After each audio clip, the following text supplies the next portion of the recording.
Good to go live.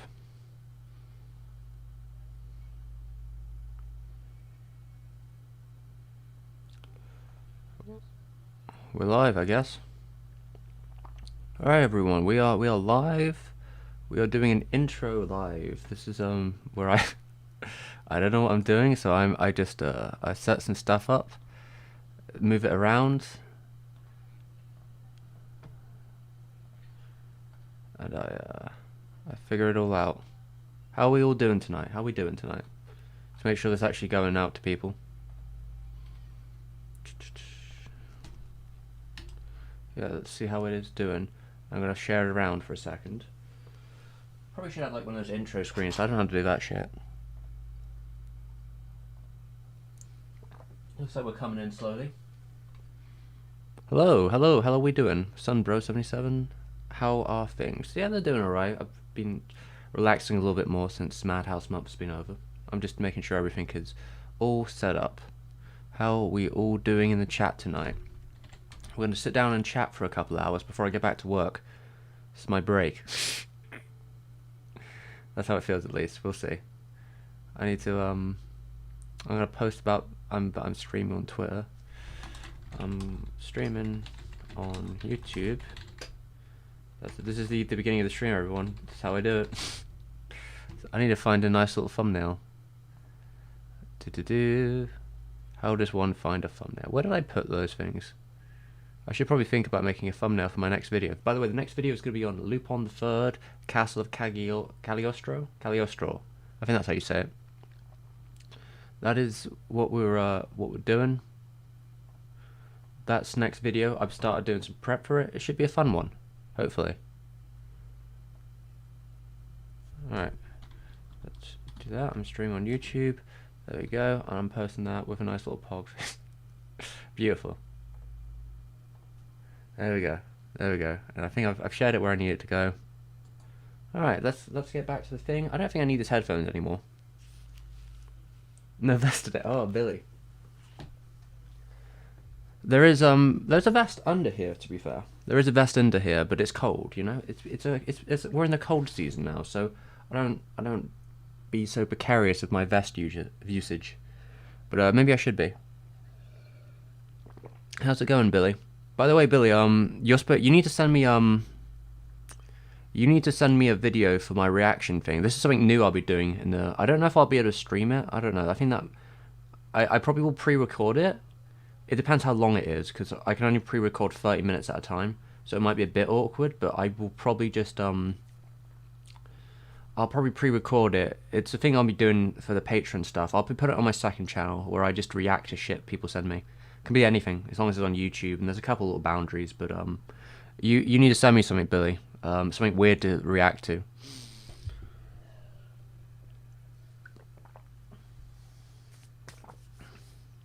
Alright, let's see how we are. Ah, you liked Oko's Inn. You watch it then? Yeah, I like that was a good film. I'm glad that I'm glad it went alright. Like, I was having some copyright nightmares actually at first trying to get that video up. It kept getting blocked and like demonetized by the Japanese company that made it. But I actually ended up third try lucky. It just came through clean. However, TMS is not so clean, and the video I did on Princess and the Pilot. Yeah, the video I did on Princess on the Pilot, right? That video has been blocked worldwide again because TMS has like threw out my first counter notice. So now we're playing that song and dance again. So I have to wait another 48 hours before that video is now public again. And then after that, we might have to go for a third round where they try and delete the video, and I have to send them a copyright notice again and go through the strike process. But hopefully we don't go that far. We'll see how TMS stands. I don't know how strong their conviction is, but I guess we'll find out.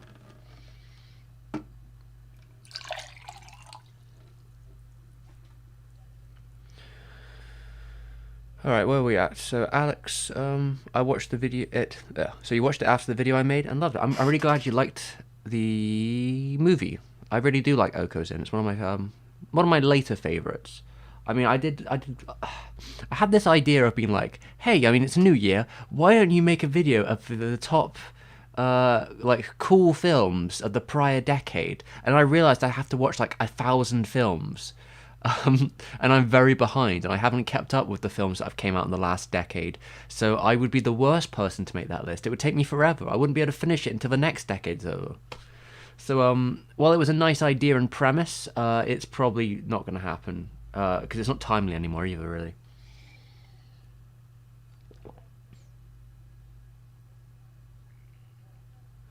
Yeah, I mean, though, if we're talking about TMS, yeah, they're kind of annoying. I've dealt with worse, though, to be fair. Like, they can go all the way if they really want. If they really want to strike me all the way, I'll just fight it until I win. It just means that it might take a little bit longer. It means I might have to wait another 3 or 4 weeks before that video is like in the clear, which is kind of annoying, but it's not really a priority video anyway. Like, it was kind of doing okay in its first day, a little bit, and then it got blocked worldwide, and since then it has not recovered. So, like, unfortunately, TMS has made it very easy for this video not to be watched by anyone who might have wanted to watch it. And because it's lost its momentum now, it's probably going to just fall into, like, obscurity as a video. Which, I mean, it's a bit of a shit post. Half of it's a bit of a shit post. But I thought it was alright. It was... I mean, I don't think the film's bad or anything. And, I mean, I had my issues, but I was more just kind of messing around with the premise of the challenge. Like, I probably wouldn't have made a video about the princess and the pilot if it wasn't for the conceit of Madhouse Month. So if I have to make one, I like to play with the premise a little bit and have fun with it. So I got to talk about Shrek and some other stuff. I can't remember what. It did have great planes. That is true. Princess and the Pilot had great planes. That is correct. Where are we at? Have I missed anything? But yeah, so as of the last couple of days, what's effectively been happening? I've been taking my time a little bit more because now we don't have such a rush schedule. But I'll try and get this next video out by the end of the month. That's my hope. That I mean, what is it? This is 6th right now, so yeah, I reckon I could probably finish this video by the end of the month, if not earlier. I don't want to say too much yet, but the Castle of Cagliostro video. So far I have watched the whole of season 1 of Lupin, and I've watched the actual film. I finished watching the film. I've wrote a couple notes. I'm looking for a lot of research material. I've been reading lots of stuff from about Cagliostro and the development. So this is a lot of stuff about TMS, A Productions, Miyazaki's early years, kind of going back into that field area and trying to find what I'm going to talk about and how I'm going to plan it, how we're going to talk about it. But there's I got a fair bit to look through. Even now I have several Miyazaki books on my left side. The starting point is probably going to be the more important one because that kind of goes through some stuff Miyazaki in there talks about Lupin a fair bit here and there. His philosophy on Lupin, the production of Cagliostro, and some other stuff, bits and pieces before then.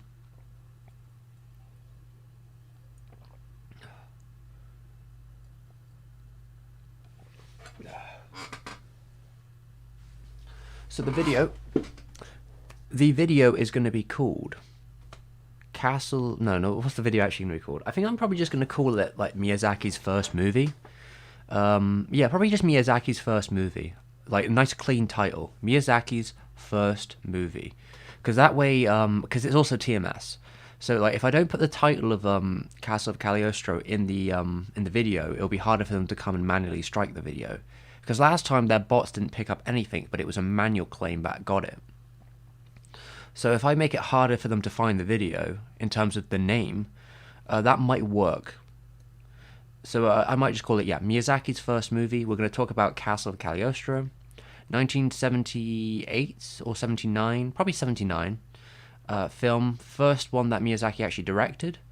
He'd worked on films beforehand in a more key animator, storyboarder position, sometimes creative consultant, the way they did it in Toei.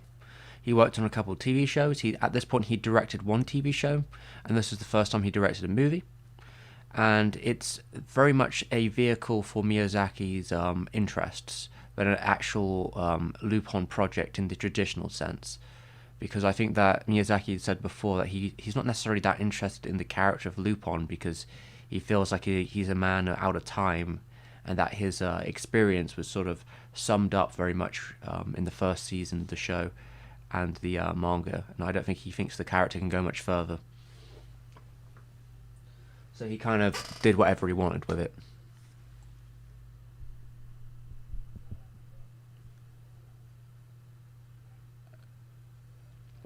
Include Hayao Miyazaki? Well, like Hayao Miyazaki's first movie? What, you mean like that? Hayao Miyazaki's first movie? I mean, I can do. I've never done it before though. I've always just used a second name because I think the first one's a little superfluous. But I could put his first name in there. I mean, it's a short title. Like one more word isn't gonna do a world of harm or anything. But I don't know if it'll do any better by having Hayao in the title. Miyazaki's the part that people tend to focus on.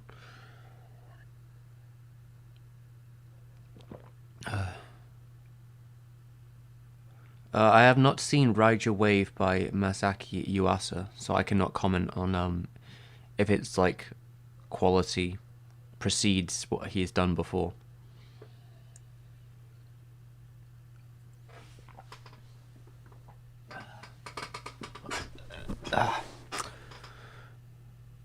There are multiple Miyazakis, but only one of them matters. To put it bluntly, unfortunately. I mean, sure there's Goro, and I don't know, that guy that killed a bunch of people, or was that his thing? He was like a murderer in the 80s or something in Japan. But I think most people understand when you say Miyazaki, you mean the big man, the big guy.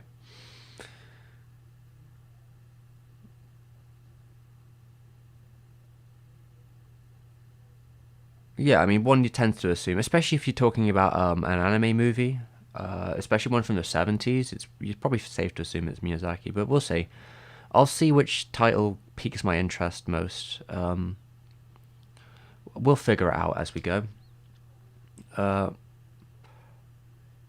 Miyazaki's first, or the first Miyazaki movie, Miyazaki's first movie. I'll have to play around with the words until I find one what I think feels right. Anyway, what were we saying? Yeah, I haven't kept up with Miyazaki Yuasa's work really. Not recently because he makes a lot of stuff. He's pretty prolific, to be fair. He's releasing projects on like a yearly basis, so I haven't really kept up with a lot of his newest stuff because I've had no reason to. I like his stuff just fine, but I have to watch a lot of stuff. So when I get to Yuasa, it will probably be in a bulk situation.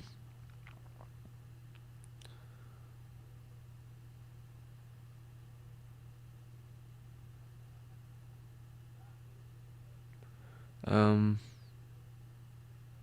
let's see. Have I seen Garden of Sinners? Let me just Google that because I actually have no idea what it is. Garden of Sinners. Doesn't sound familiar. Maybe have a look. Is it like an anime? It's a novel series. Oh, is this K? What do they call it? Kara no Kyoke. Is that how you say it? Kara no Kyoke. It's like, is this the it's like 7 films? Is that the one? Or is it 10? Oh my god, there's so much stuff about this. Novels. That's all right. So there's 9 novels, and then OVA, short films,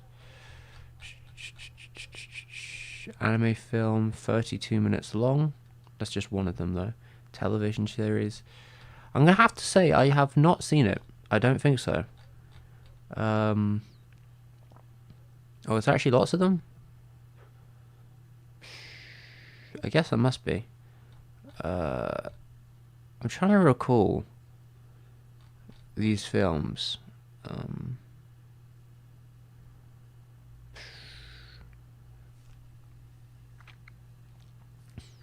How's it going, Hidden Gem Gamer? Hope you're doing alright. Oh, hello, Hazel. I was just about to nap, but this is more important. I mean, I'm not doing too much. It's not too exciting. I wouldn't expect you to not fall asleep while I'm chatting, but there's a few short movies. Yeah, that. All right, Sunbro 77. I think this is so Garden of Sinners. I can't say the Japanese name without flubbing it, I'm sure. If I recall, there was a point back about 10 years ago, those films got quite popular on Mal. I think I tried to watch a couple of them, but this is such a long time ago now. So I may have watched one or two of them when I was like 16, maybe 15, 16. I do vaguely remember trying to watch them, but I just don't remember getting like interested in it at all. Maybe I watched the first film and didn't watch any more, or maybe I watched the first two. I don't really recall what they were about. You know, it was just like anime stuff going on. I think there was like buildings, maybe some supernatural stuff. I don't remember a damn thing about it, so I might as well not have seen it. Alright, Dan Lan. Found your channel initially through your Nujabes video, which I thought was incredible. Looked to me like you even included some of your own early rotoscope experience. Yeah, I did. There's a fair bit of animation in that one. It was a bit unsustainable to make. I mean, I had to just throw whatever I had into the video just to get it done. How do I feel about the vid's performance? You said it took 6 months. Well, yeah, like, the 6 months on and off was, I had to stop for a while, but then during that period when I was stopping on the 6 months, I was making a couple other videos. So, say for example, I finished the Plastic Love video, and after that I wanted to go straight into a Nujabes video, but I think I was feeling like a weird sense of pressure, because I had just released these two pretty detailed like music videos that were quite well, like quite strongly edited. The Plastic Love video was like performing better than any other video I'd had at the time. So it was a little bit new for me, and I didn't really know how to deal with like how much attention they were getting. It was making me a little stressed out. I just started a new job as well, and I felt like while I had been a fan of Nujabes, I wasn't exactly like an expert, so I was worried about getting things wrong. So I had to take a very slow approach to it. At some point, I got really stressed out during the new job and the video and stuff, and I got really ill. I mean, I would say it was like more like stress illness. I was like bedridden for a day or two. And at that point, I was like, I need to take a step back from it. And I sort of went back to doing some other projects and just kind of continuing to listen and look at stuff on the side for a while. So there was a couple of months where I was like, I did like a history of Japanese hip hop video. So I was just looking at some more of the background, kind of getting a feel for the area that Nujabes was in, while spending a little bit more time listening to it. Then afterwards, I went into a video about Katamari, which I just did a commentary on my Patreon.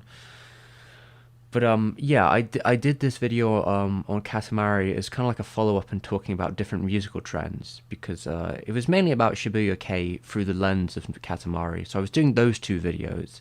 And then I think after that, I did one more video on Miyazaki, but I think there was a period after the... I guess I must have finished that in October. I finished this Katamari video, and I just went straight into doing Nujabes stuff. I was writing the script. It was like the longest script I'd written. It was really stressful to write out. And it's stuff I don't really... I think it changed the way I wanted to write stuff as I went. Because I focused a lot talking about individual album stuff, like going through each album, talking individually about songs in a very detailed manner, and I just really hated doing that. So I tried to move away from doing that stuff in such a particular way in the future. I just don't really like... I don't know, like maybe I'd be more into it nowadays. I just found it very annoying to do at the time. Though there was only 3 albums to really dedicate myself to, so you could have done worse, right?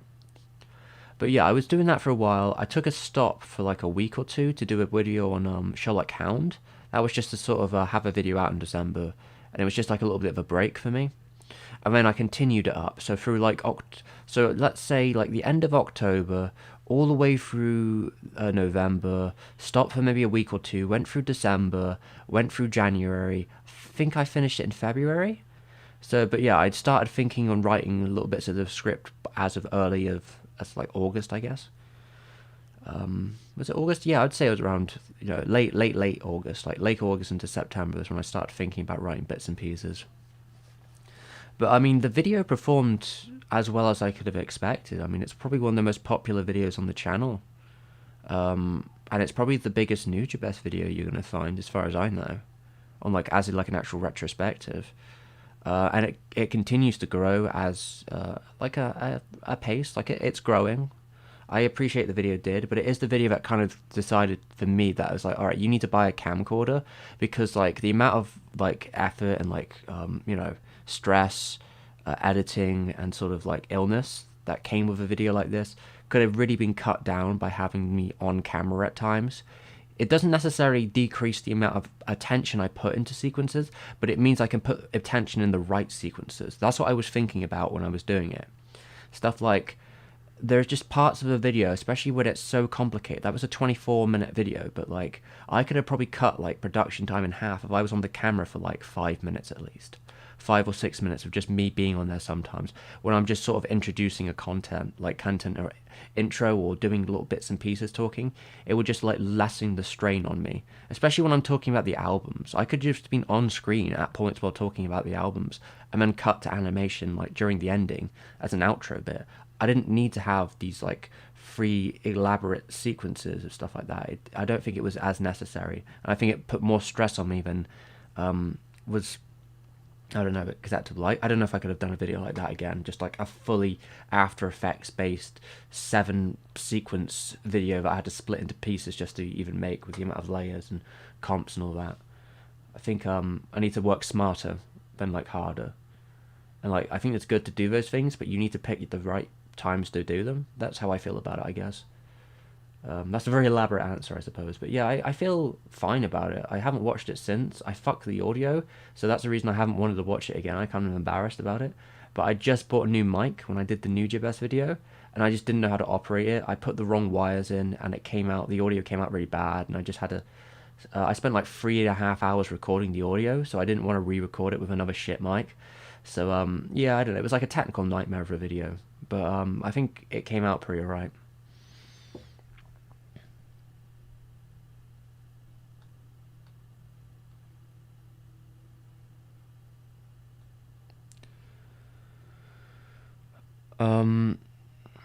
Let's see. So yeah, that's how I feel, Dan Len. I hope that explained some stuff, or maybe it didn't. I have seen a kite, yeah. The censored version. I don't know how different the censored version is to the director's cut, but this director's cut's very extra. Maybe a little bit unnecessarily extra, like a little bit maliciously so, but yeah, a kite's pretty striking film. Speaking of murders, do I know if the guy who burnt down, I'm guessing this is KyoAni? I don't really know what happened to him, if I'm honest. He was in the hospital last time I checked. I can have a look up now, I guess. KyoAni, arsonist.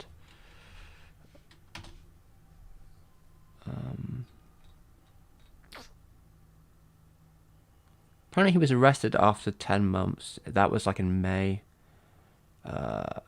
He was charged with murder in December 16th.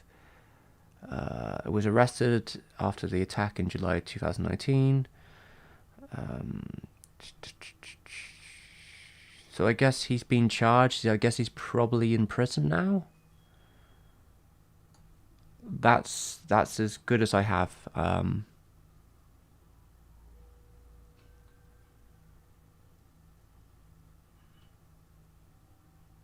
Yeah, I think they were. What do you want to say? I think they were charged and probably in prison. That's how it seems to me. How's it going, Virgil? I hope you have enough power today.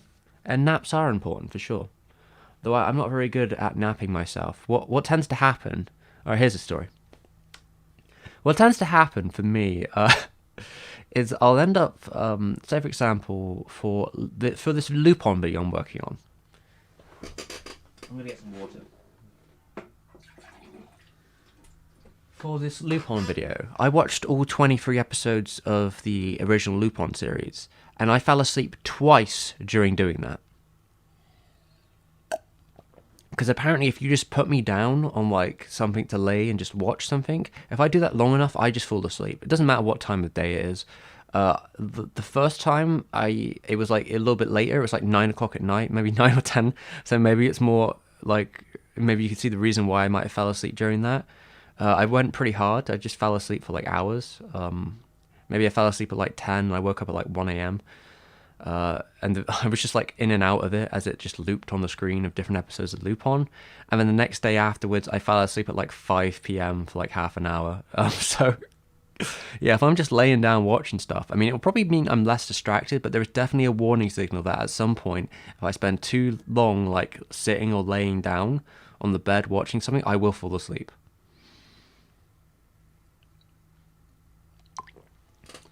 So, yeah, I'm too prone to napping if I'm given the right situation. How's it going, Abdul? Hope you're doing alright.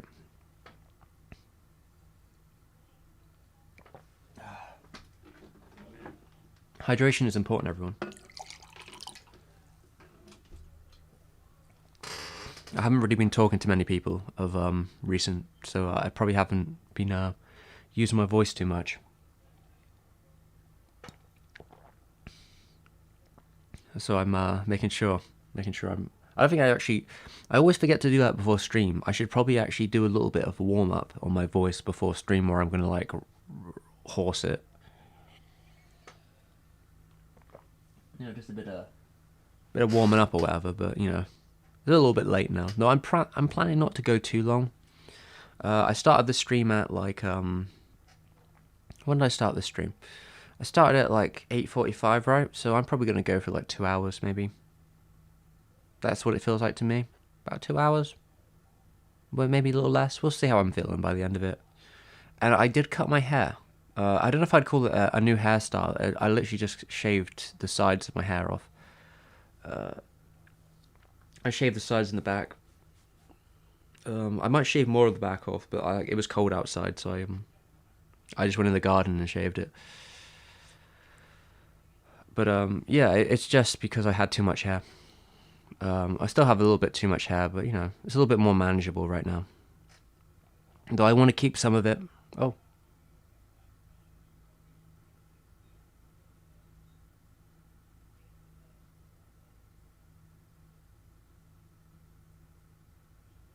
Oh, okay. So you met the Hidden Gem Gamer. You met the cast. I'm guessing this is the English cast of Oko's Inn.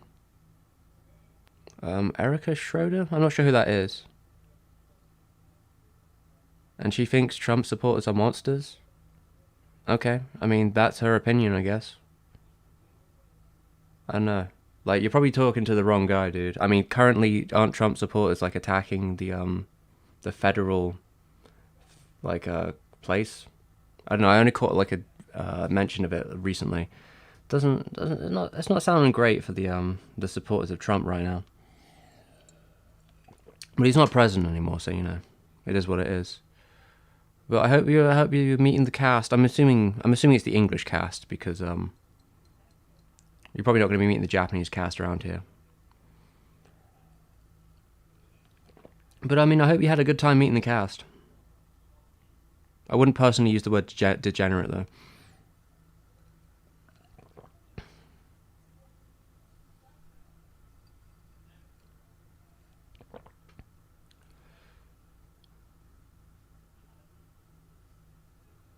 Sergio, I would not be so arrogant to say that American politics is world politics.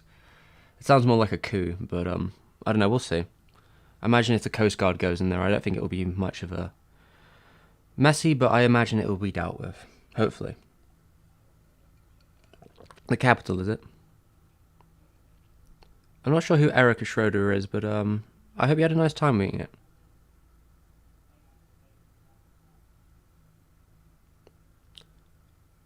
I mean, Hidden Gem Gamer, I don't think this is really the time for such a conversation.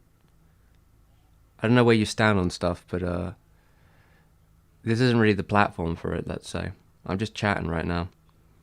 But I mean, Trump supporters going against what the politics of the land are saying by going inside the Capitol is probably a little bit more extreme than people, you know, protesting stuff. I mean, you could say people are lighting stuff on fire, but I think that's more overcerted when 93% of protests are like completely peaceful. Not even my country, anyway. So I'm going to just say now I'm not interested in talking about Trump for this stream, so I'm going to stop talking about it now. Yeah, so we're not going down that path.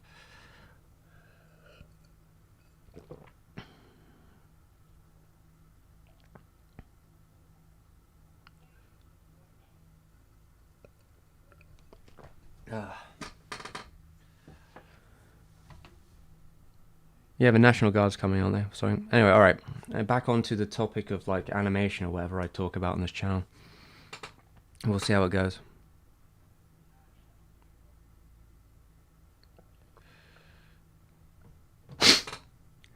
Oh yeah, I've never heard of that sword before. A Trump sword. Is that an interesting Japanese sword? You have to tell me more about that. Maybe you can send me a video. It's a bit crazy. We live in crazy times, everyone. What's animation? I think animation is like a Japanese sword or something.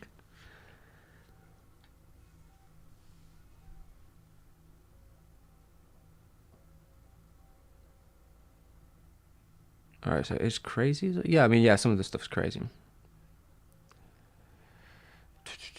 Do I have any goals for 2021? 100k subs? I mean, yeah, that would be nice. I don't know if I could hit it.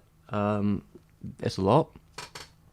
If I'm lucky, it depends if the videos do well, I guess. I mean, I can try. I can try my best to do videos that people like and watch lots, but it's a gamble. It's always a gamble. I hope it does go well. I hope we have a great year on the channel, and I hope people like what I'm going to make. I would like to do lots of things. I have a lot of plans already about what I'm covering, and we'll see how it goes from there.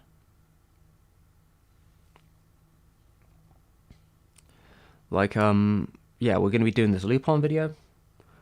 There's going to be a video on Redline. There's going to be a video on Studio Arms. That video could go either way. It'd be nice if people care about Studio Arms. I don't know if they still do, but I'll do what I can to see if people are interested in that topic. Maybe a video on Nausicaa. I think that should be happening. Videos on maybe like Fantastic Planet. If that video does well. If Nausicaa does well, I could do that.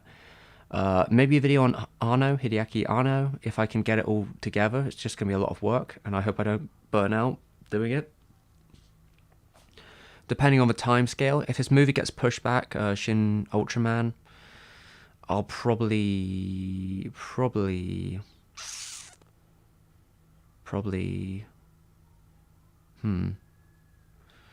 might talk about Hosoda. It's going to be one of the two. I think Anno seems like more of a topic, but it's just such a big topic. Again, it's a bit of an overwhelming topic, Anno, but I'll see what I can do.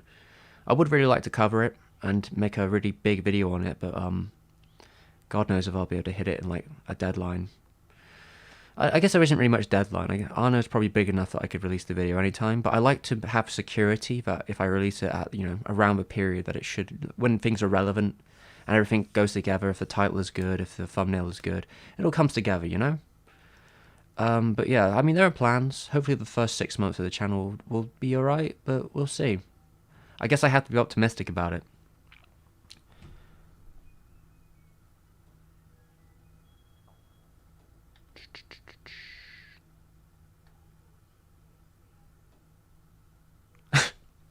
Oh, I hit. So the sword's only used by undercover. The sword is only used by undercover cops. Is that so, Billy? That's good to know. I'll keep an eye out on that. Megami Tensei is pretty cool, by the way. Yeah.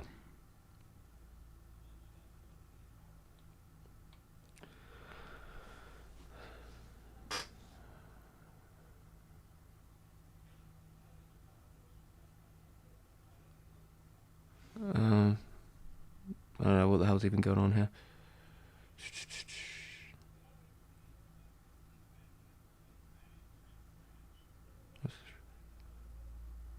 I mean, yeah, 2020 is kind of weird. I'll say that much. That's all I'm going to say on the topic. Do I get the urge to name a video after your channel like bands do? Like, what, just a video called STEVEM? That would be Kino, like, oh, I've been thinking about that a lot lately. You mean like having a self-titled video? I mean, I could try. I feel like doing that. No one would click on it. I don't know. Like, if the video was, if the video was relevant to it, I guess. But like, I don't know. I don't know if my brand naming has much strength. But if I was feeling ballsy, I could see me doing that. But I'd have to have a reason to do it, I guess. Yeah, I did say Nausicaa. We're probably going to be talking about Nausicaa. I hope you talk about the do you mean RSAC, right? RSAC inspiration, more in-depth topic.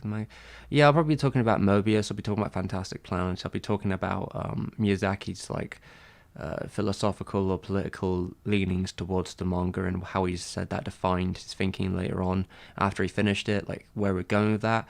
And I might be contacting some people who are a bit more knowledgeable about the themes in it. Maybe some people who are studying about like apocalypse and such, to talk about specific parts of the story. Maybe getting in some secondary opinions and try and make a really nice big video about it, though, because I'll probably focus first on the manga side, which means I'll probably get the manga out and just start flipping through it and camera some of the stuff, just like lighting it and put that there, do a bit of messing with some panels, but then probably talk about the animation. Maybe it's just easier to edit the animation, and I hate editing manga panels, but it's probably worth talking about the manga as its own segment, like really getting into it, just flipping through, having me there on the camera and just doing a bit of motion, do all that stuff.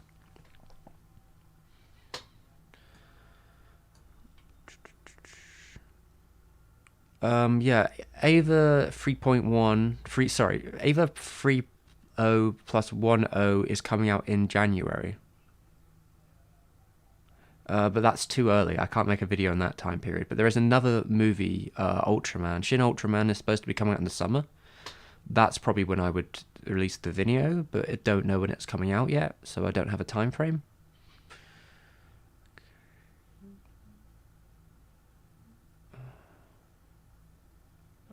How are you doing, Potato of Awesome and Renist? How are we all doing in the chat? So supposedly it's coming out in Japan at least in January. I have no idea when it's coming out like anywhere else though.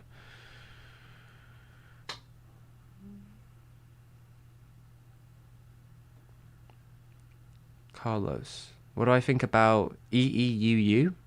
I don't know who the EEUU are, so I have no opinion on their current situation, whatever that means. Billy, yeah, I know you're the Ava hype man. You'll like that stuff.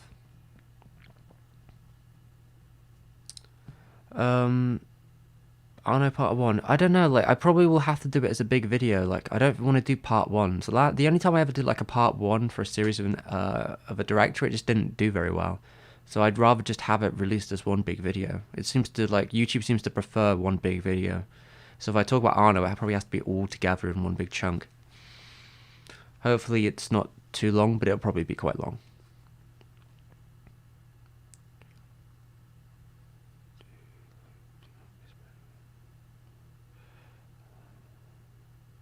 Oh yeah, I don't know why it's not just called 4.0, but I guess it's using the Kingdom Hearts method. Have I ever watched this channel called Comic Kayfabe? They have some videos on manga, one about the poses and photo magazines for manga artists. I think I've seen the channel before. They had an interview. Well, I think I found them once because I was looking for Mobius information, and they had, I think they read through an interview he did back in the 80s. It's one of the more rare interviews from him, if I recall. They had like the actual sheets and went through some of it. I don't recall there being much in the video about it, but they seem to have some unique books and archives of stuff to look through. Tends to be useful research material, I guess, if you want to look at that channel for that. I don't know if they do anything else. I'm not really as familiar.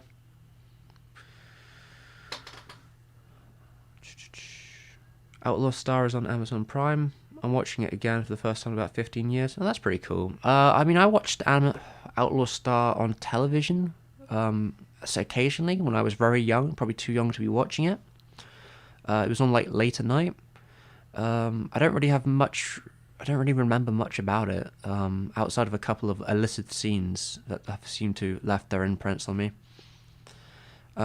Seemed kind of interesting, but I don't know. I don't know if I liked it or not, if I'm honest. But I was probably too young to really fathom. But I mean, it's probably quite nostalgic to be able to watch it after all that time.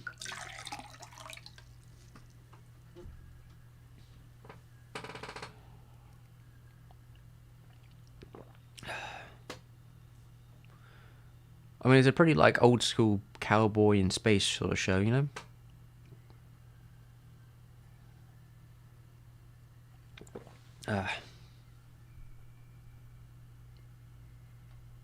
Wait, there's an Arno Ultraman movie coming out. Yes, Hazel. He wrote it, if I recall. He was going to direct it, but he's now just the screenwriter. But he has a lot of control on it. I think the person who's directing it is the person that directed with him Shin Gojira. So it's the same kind of thing.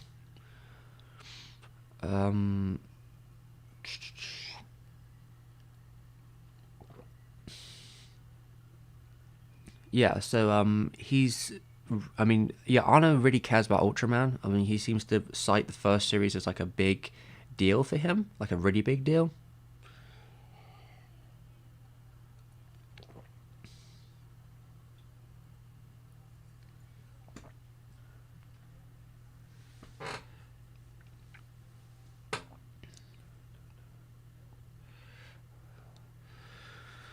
What was I saying? Yeah, so I think this is kind of like a full circle moment for Arno, that he gets to direct, or he gets to work on a Ultraman film and define the sort of direction of it. Since it seems that, yeah, it's a continuous staple of his work, and even as long as in like Shin Gojira, the cinematographer was given like screen grabs from Ultraman that he wanted to use as reference points for shots. So like, yeah, I think this is a really nice full circle moment and would be a good finale for a video on it. Although it's unlikely I'll be able to actually see the film by the time I finish my video. So it might be a case where I make my video, talk about the production, go through all the life stories of Arno, whatever, and then maybe I'll make another video about Shin Ultraman when I can actually get my hands on it. Just for the fun. Just to have a chat about it more casually.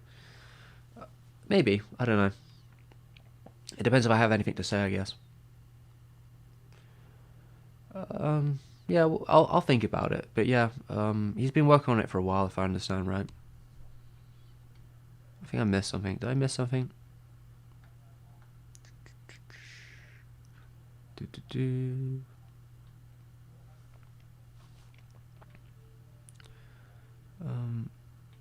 Yeah, Sergio, there's a... Yeah, I think he did a fair stuff on Mobius on that channel, the Comic Kayfabe one. Don't know if I'll ever be talking about Mobius like in depth again, but I'll probably mention him a lot on the Nausicaa video, just because it'll probably be worth like talking about.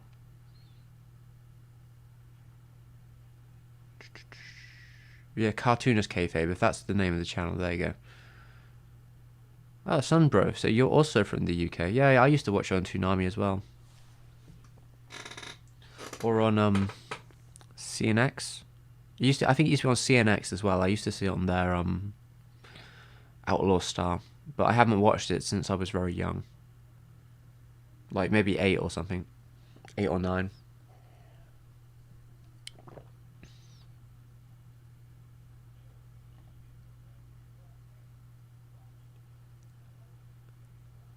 Let me just make sure this for you, Hazel.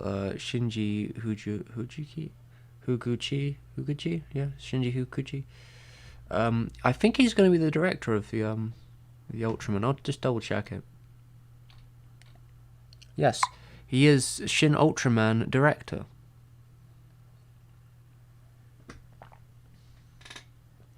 Yeah, he is for sure. He is for sure the person doing the directing on the thingamajig. That is him. Yes, that is correct, Hazel. And Shin Gojira was really cool. It was the best. I really do love that film. It'll be a good excuse to talk about it and all that, going through all those films. But I don't know. I don't know how I'm going to approach the Arno video yet.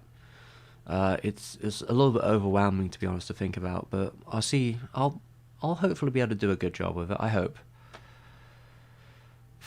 As long as I don't feel like I have to rush it out. So hopefully I'll have a couple more months that I'm thinking. He did do an Ultraman fan film back in university. It's like 20 minutes long. You can find it on the internet. I think it's on Arno Cinema. Arno Cinema, the channel. But yeah, Shin Gojira, very cool. How's it going, chat? I was also hoping to see My Miracle, but unfortunately the only platform it seems to be playing on in America, playing on is Amazon Prime. But I'm not in the US, so I see. I mean, I'm not in the US either. Um, I think it's on YouTube. I mean, Potato of Awesome. I don't know. At least in my area, you can like buy it or rent it off YouTube. Literally get a copy of it that way. So maybe you want to check it that way. Um, I'm not sure where else you can get it. There's like I said, there's DVDs, there's Blu-rays. There are other more nefarious ways to get a copy of it if you really want. But I think since it's such an obscure piece, I should probably support. I should probably shout that we should be supporting My Miracle because it's a good film. It's a really good film, and it's pretty obscure. And yeah, as Yas Yutu, how do you say that? How do I even say that? Yasitu. I'm trying to think how I'd say that. But yeah, wink, wink, nudge, nudge. There are other services, wink. But yeah, I think it is actually on YouTube in the UK, so I can't be. Hopefully, it'd be wherever you are as well. I would imagine YouTube doesn't cheap out on like who it can, but maybe it does. I don't know. How's it going? The Precise Climber.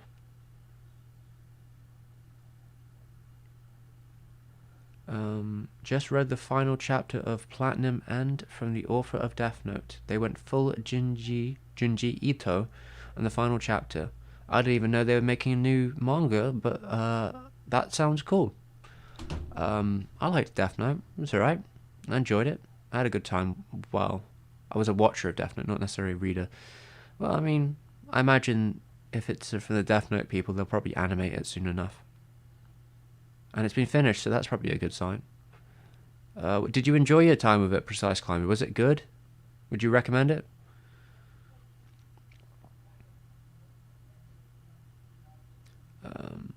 How's the hand doing? The hand is doing better than it was in the past. It's not wonderful, I guess. Last night I didn't sleep with the cast on, with my hand cast, and I woke up in there was sort of a dull pain, which was not great. But sometimes you just don't want to wear the cast. Sometimes you just don't want to do it.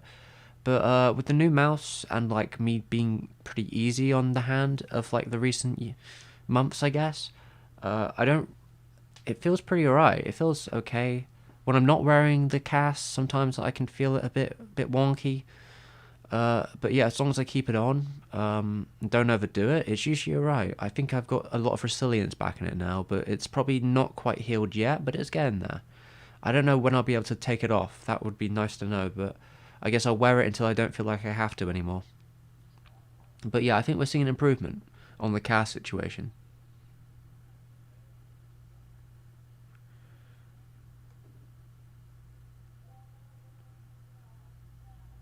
Oh, I think I missed a bunch of stuff.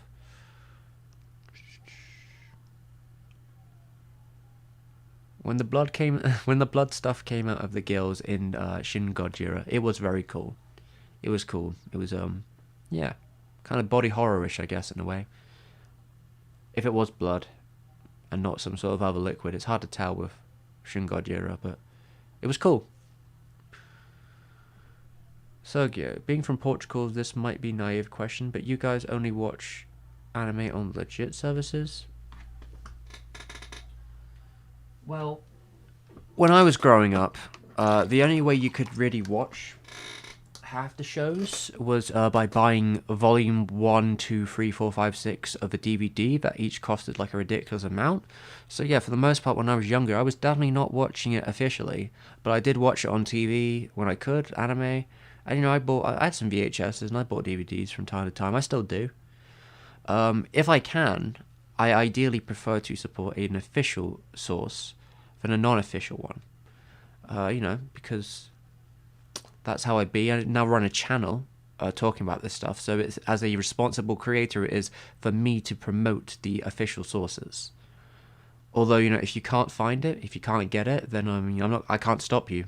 Do what you will. I mean, we all have to find things the way we have to find them, right? Though I do say most people avoid web browser shit. That web browser shit is fucking cancer, most illegitimate web browser anime sites are terrible. They're so such a nightmare to deal with, 1,000 pop-ups, all watermarked, another dumb stuff. I mean, some of them probably aren't like that nowadays, but you got to be in the know. And I'm too old to be in the know about what sites, illegitimate sites, are the new trendy ones. Nowadays, there's a lot more official sites that have popped up that are like easier to find. Though again, like the availability in England isn't great. So and I imagine Portugal has probably similar situations. England might be better than Portugal, I don't know, but we sometimes get shortchanged on the side of licensing.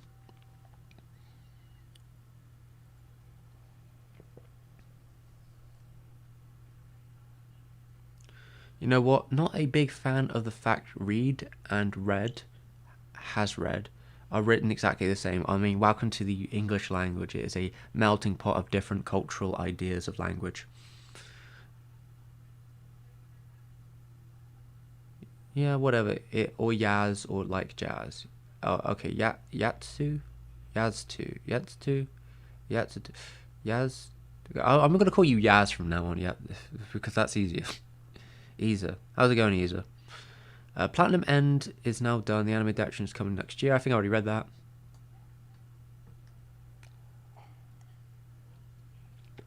Do you eat sometimes before breakfast? Wouldn't it just be breakfast? I mean, unless you're talking in the middle of the night. I'm not really sure what you mean before 7 days. I mean, if the first thing I eat in the morning is going to be breakfast. Oh, okay. Well, I'm missing something there. Hazel. Hello, Hazel. Have I ever read Bakumon? Is that the one about the people who made manga? That's the Death Note creator, right? I think I read like 100 chapters of it. I think I read like 100 or 120 chapters of it, and then I forgot to read any more. But I enjoyed what I read. I thought it was interesting, like as a sort of behind the curtain look. Though I think that what's it called? Blue Blazers? I much prefer Blue Blazers. Blue Blazers is cool. The live action version of Blue Blazers especially is very cool. That's my favourite. New Zealand. Unfortunately, the film doesn't show up in my region. In fact, it's so obscure that the video covering it is the first one that shows up. My video covering. To be fair, I think that's the case for most regions. I think my video is the only, besides Core. Me and Core are probably the only people on like YouTube who've even talked about My Miracle. I don't know if you can actually find a copy of it, but if you can't, there are definitely other ways to find a way of watching it, to be fair. So, check it out if you can, is what I'm going to say.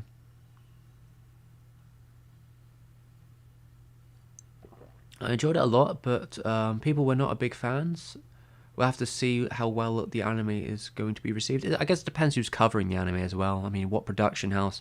Like, they're not going to have a Madhouse anymore. I mean, what is it going to be, Mappa? Is Mappa going to grab it with its Chainsaw Man and other shows and just throw it into the pile of their shot-for-shot remakes?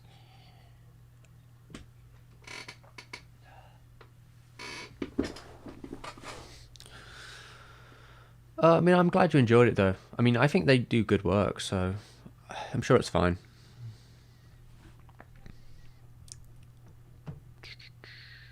English is definitely weird, Yazzie. You know Yaz, right? Yaz?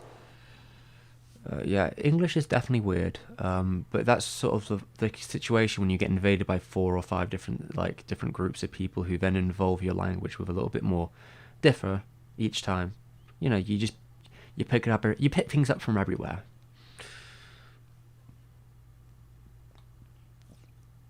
Yeah, we borrow a lot over here. English is not a language that makes sense. The rules don't work.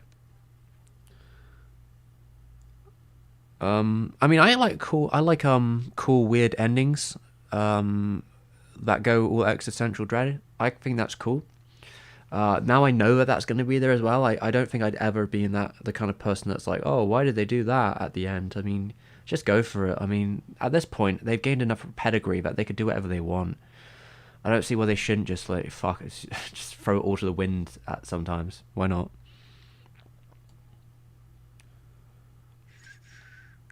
Aniplex Blu-rays are so bloody expensive. They probably are. I don't even know if we've got them around here or not. Aniplex Blu-rays. Yeah, Blu-rays in general for anime tend to be pretty expensive, unfortunately. Depends where you're getting them from, I guess. Sometimes you can find some good deals. Oh, That's nice, Hazel. You used to rent the DVDs from the library when you were younger. I don't see why libraries just can't give that stuff away for you for free. They give the free books, but when it comes to DVDs, they find that little extra from you. That was usually pretty cheap, to be fair, isn't it? I mean, I used to go around the libraries and just see what comics they had, if that be manga or well, I don't not even when I was that much younger, but like I used to just go to libraries in the area and just see what comics I could like pilfer from them to read. And sometimes manga as well. Just whatever I could grab, just read a bunch of it, then put it back. Simple enough. They don't do that so much anymore, but you can't really do it right now with the plague happening.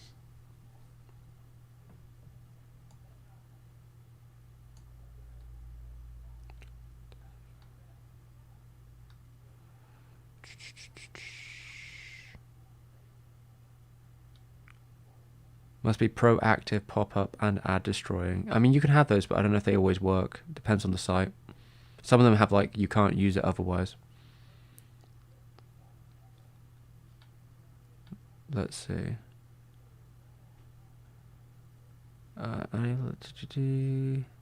In Canada, there is almost no other way to see everything you want.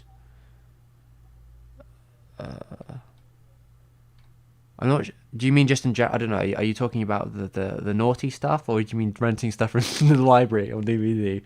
Because that would be pretty funny if everyone in Canada just rented the anime from the library on DVD. I think that'd be hilarious. I imagine you mean the other thing.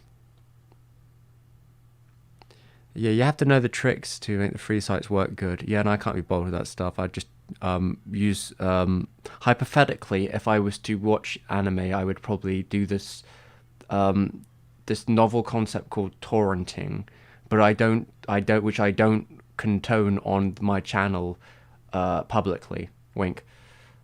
Yeah, that's how hypothetically, if I was to pirate anime, that's how I would do it.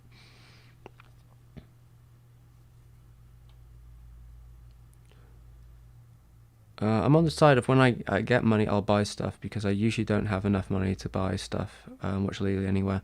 Oh, which is fair, yeah. I mean, such is the case with content. I mean, I think anime's a complicated situation. I mean, who even gets the money for half the stuff? It's not the animators, which to me makes it harder for me to care.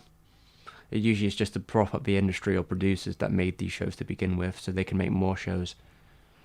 Which is a bit messy. I mean, if there was like if you could, if hypothetically, a staff, an animation staff, had sold, self-published their Blu-rays and DVDs and their digital downloads, and you knew that it was all going directly to the staff and the organizers, and maybe staff members get their own bonuses, like small percentages wise, I think I would be far more adverse to always buy physically from those sort of companies and just really, try and make sure that they get the best response out of it. But there's such a wall between these two worlds for a lot of users that it kind of gets a bit annoying to like feel the empathy when it's like, well, whose pockets are you really lining, and because these animators aren't getting royalties. They don't even own any of the cuts they made.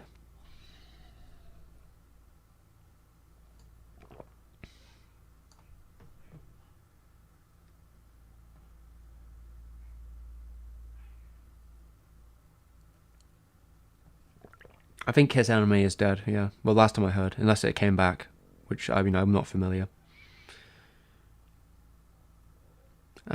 Joseph, Casey, you watched the Returning to the Cat Returns video. I loved it. It was a fun film. I'm glad you liked that one because Ghibli tried to fucking take it down, and I got it back. They tried to strike that video a couple. Oh God, how many months ago was it? I don't know. A while back they striked it. They striked the video, and I had to get it back. It's up now. It's fine. It's back. But in the process, we did lose the Snake Eater AMV with the Cat Returns footage, which is actually the major reason I made that video. So I need to pour one out for the Cat Returns Snake Eater AMV because that shit was fire, and it's never coming back. Rest in peace, Snake Eater, the Cat Returns AMV. Rest in peace.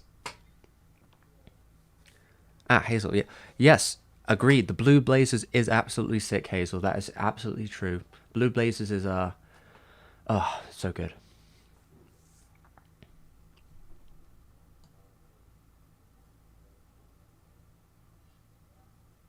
Yes, Rinus, hypothetically, there are other anime sites that work better than that other anime site that we will not call in the chat. But also, hypothetically, there are other things that work even better than that, I'm sure.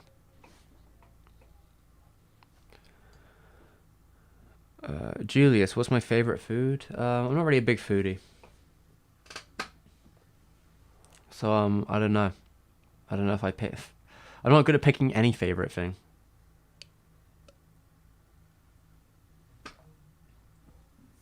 I honestly wouldn't be able to tell you.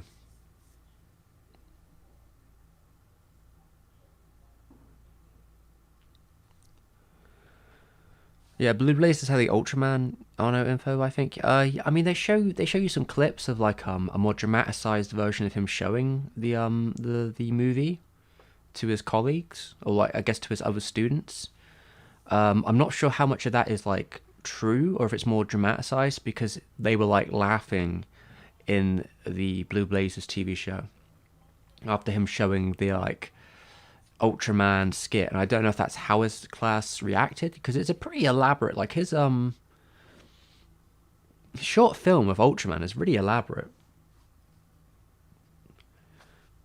It's I mean I guess it is kind of funny and like maybe I don't know if that's in an intentional way or not, but I don't know. I think it's at least a fun scene to watch either way. And again, you can watch the whole film if you want online. See. I mean, I'm probably gonna have to watch it if I make that on a video. But there's many projects in the way first. There's many projects in the way first.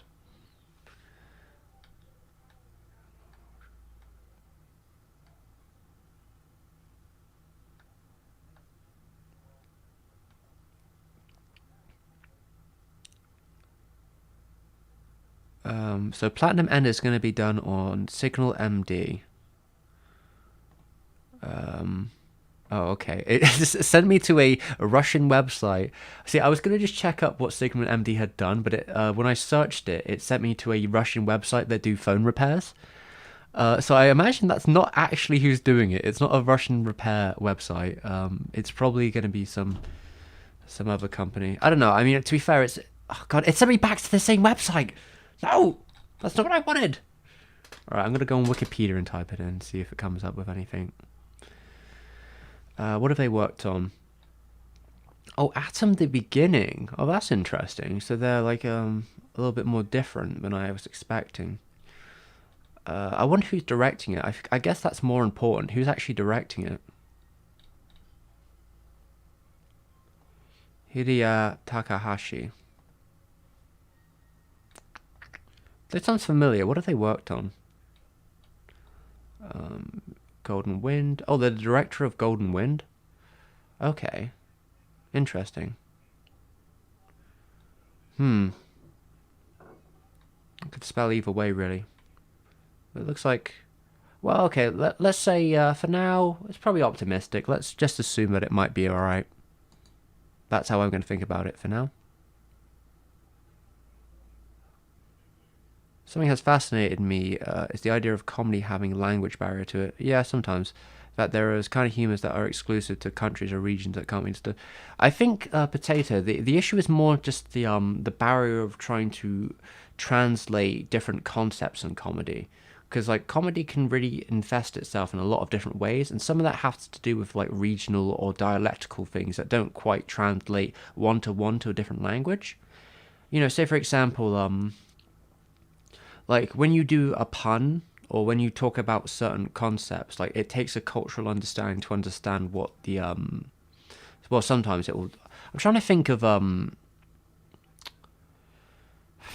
trying to think of something that would I'm trying to think of something that would translate in such a way. But yeah, there are different types of comedy that are like harder to translate when you don't have a cultural understanding of that area, or to make it a one-to-one translation.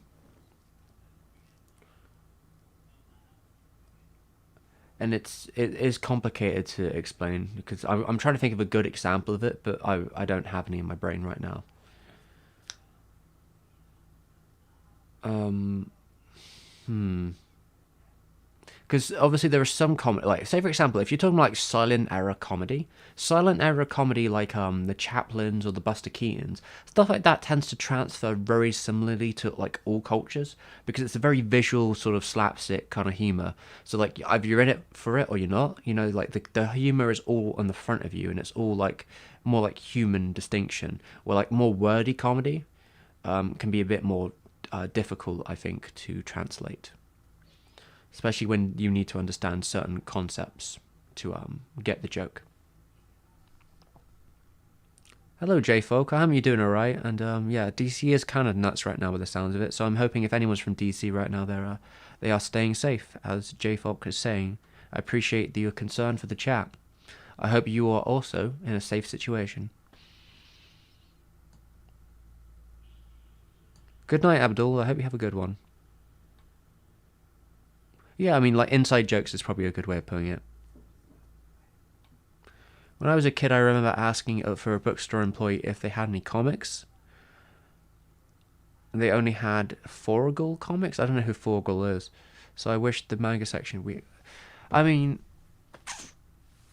around this area, there was not exactly a bolstering manga section anyway, depending on where you're looking. I think nowadays it's a little bit more better, but American comics tend to be easier to find around my area than manga. There was a couple that I remember seeing at the local library. I don't know if I read any of them though, but there was a couple. But usually it's more like young adult stuff. They're not exactly young. They're not exactly packing the libraries with Berserk and Devilman or anything like that.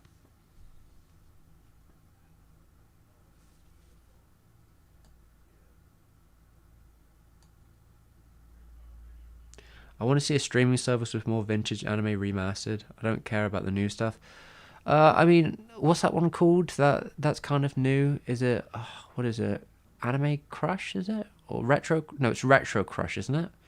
Retro Crush has all the like old stuff on it, but I don't even think I can go on the website because it's like region locked.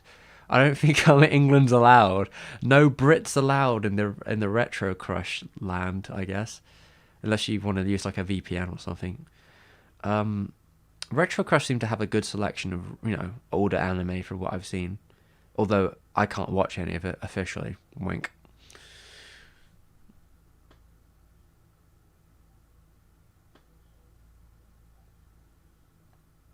Oh my god, Sergi, you still have blackface comedians in Portugal? That's embarrassing. Oh my god. Yeah, maybe best we keep those over there. Sophia's son. Man, is your hand okay? Oh, what the... I don't know if Sophia, you know the story of the hand, but yeah, making the... What was the last big video I did? The really big one. Fuck, who was it on? It was on Satoshi Kon. That's how bad my brain is right now. My brain is mush. Alright, yeah, Satoshi Kon. The last time I was making that video, I kind of bugged my wrist, and it's been like on and off bad since then. But I talked to a physio person probably a month or two ago, and they gave me some things to do that will like make it on the recovery side. And I've slowly been recovering, and as long as I keep wearing this, the new brace I got, and not too tightly, and wear it at night, yeah, I've seen improvements. I got a new mouse that's more, I think they call it a vertical mouse, to try and take a bit of the strain off my wrist from all the editing and clicking about. And that's, I think it's worked. I think it's a little easier to use that mouse than my prior one, because it's more on the elbow and the forearm opposed to the wrist to move. But yeah, I think things are getting a little bit better as we go.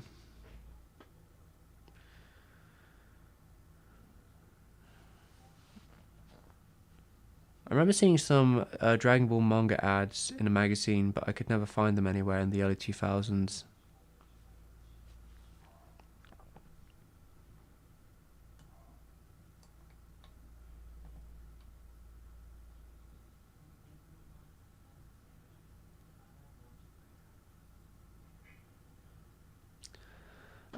Actually, I think at WH Smith's when I was younger did have some Dragon Ball manga, because my sister bought me, I think, one once when I was younger. I have like a random volume of Dragon Ball that I still have. Maybe like volume 6 or something silly like that. It's like the first, where is it? It's the 21st Tenkaichi tournament Yeah, I can't remember how far it goes in. It's up to the.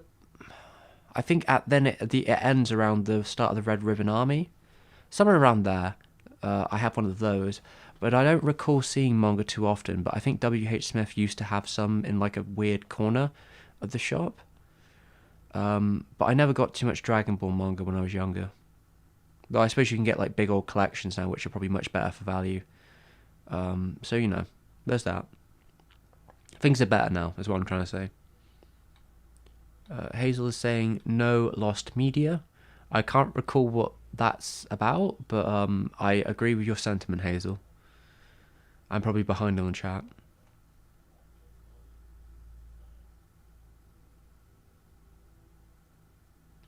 Do I have a specific favorite style of anime? I don't know if I have a specific style, perhaps. Usually it's more so like animes that are kind of weird that I like a lot. I guess you could say the avant-garde ones. Like if I get, well, I don't know because like it can be shit, but like I guess if there is an anime that's avant-garde that's kind of to my tastes, it will probably like speak to me in a way that most anime won't. Just because at heart I'm a kind of I'm a man waiting to become an avant-garde short filmmaker that can't be bothered to do that right now. I think that's the heart of the STEVEM experience. Is one day, when I'm 100,000 subscribers, I'll just stop making videos and I'll end up making stupid shorts for the rest of my life or something stupid like that.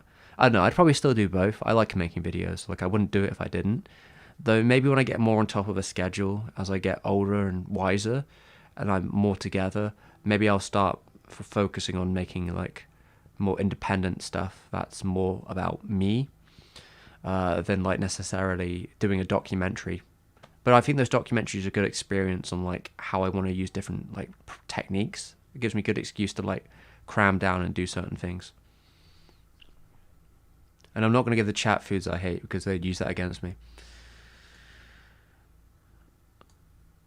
I meant that in Canada the only way to access all anime is a site like illegal site. Yeah, the legit ones don't seem to have everything. Yeah, I mean that's the same here in England. If there's a legit site that had the same amount of content that was a reasonable price, I would use it. Yeah, I think most people feel that way though. There's like a streaming war going on with anime right now. So instead of the anime all being on like one site or maybe like two sites, it's like on 7 different sites that most people haven't even heard of. Though, of course, we're seeing the merging of worlds because Funimation and Sony have bought Crunchyroll, which means that Crunchyroll and Funimation are probably going to merge into one big ugly machine website where they'll try and fight Netflix until they slowly falter themselves. And it will probably be a battle between the Netflixes and the crunchy Funimations of the world. And then I guess there'll be a couple other extra ones like what are those other ones called? I guess there's Retro Crush, and then there's what's the other one called? High Dive. High Dive has some old stuff on it. Like I think their one true thing is that they have all of like Legend of the Galactic Hero, but nothing much else that anyone cares about. I guess I don't know. I haven't seen through their collection in a while. It might be better in other countries. Oh, that's not good. Alright, we've probably got half an hour left then before my voice gives out.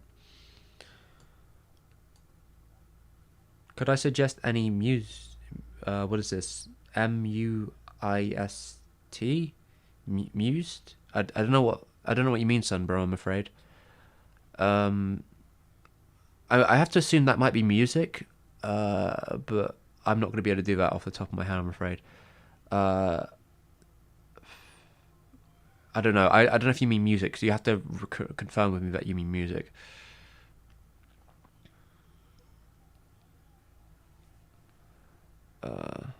It's always pleasant to see you stream online. Oh, thanks, Monte Cristo. I mean, I'm here for now.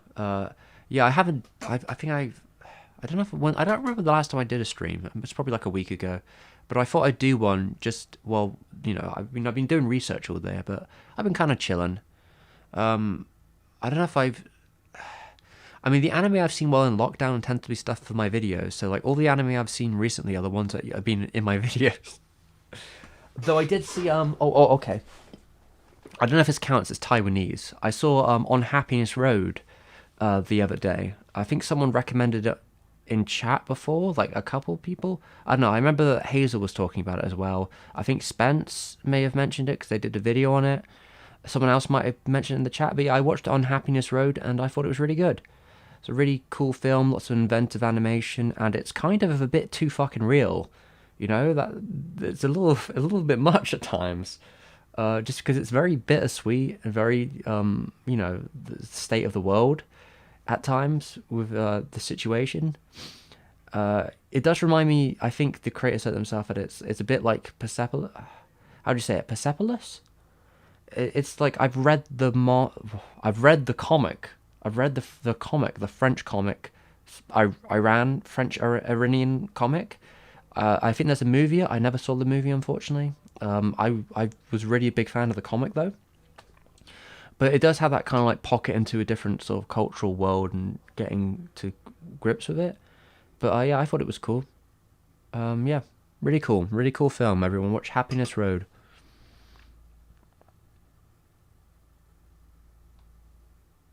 Oh, all right. Sophia, your comment got retracted. I don't know what it was supposed to say, but that's how it be. Ah, and sorry, I don't know how to spell this. What do I think of Lupin the Third? Well, I'm making a video about it, so I'll probably talk about it there. Uh, to to take the terminology of one of my friends necessarily, who's also making a video about Lupin at the same time.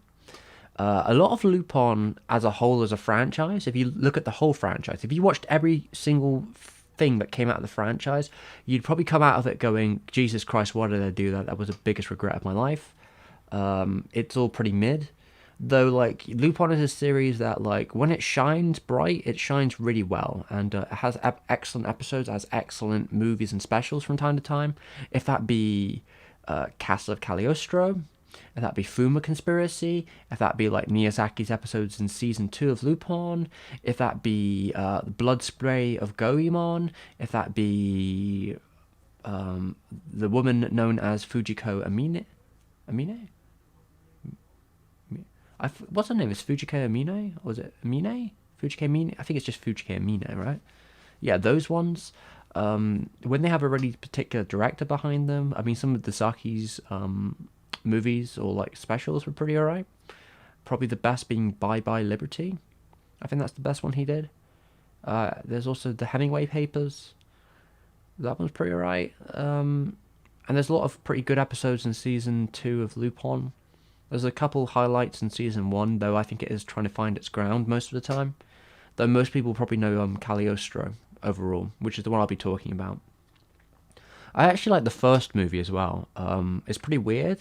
It's the Mamo movie. It's very out there, but I think there is definitely some qualities to it that are pretty unique and wild. But I think the reason I like it wouldn't be a reason that most people dislike it.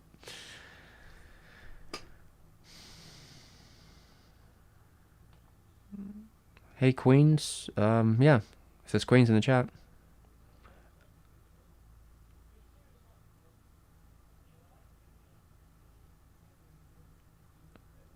Sophia's son.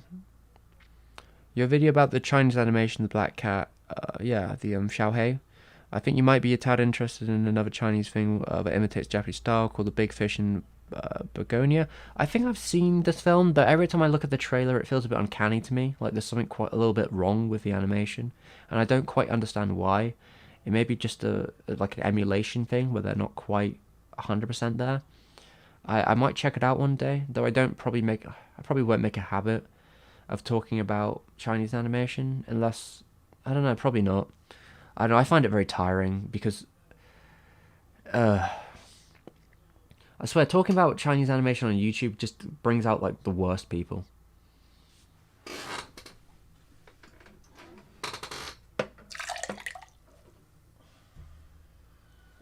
But maybe if there's something interesting to talk about in the future from Chinese animation, I might do.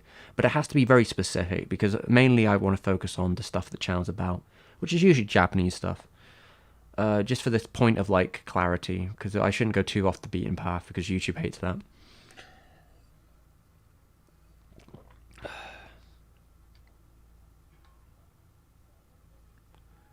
A trackable mouse would actually be worse for your wrist, not better.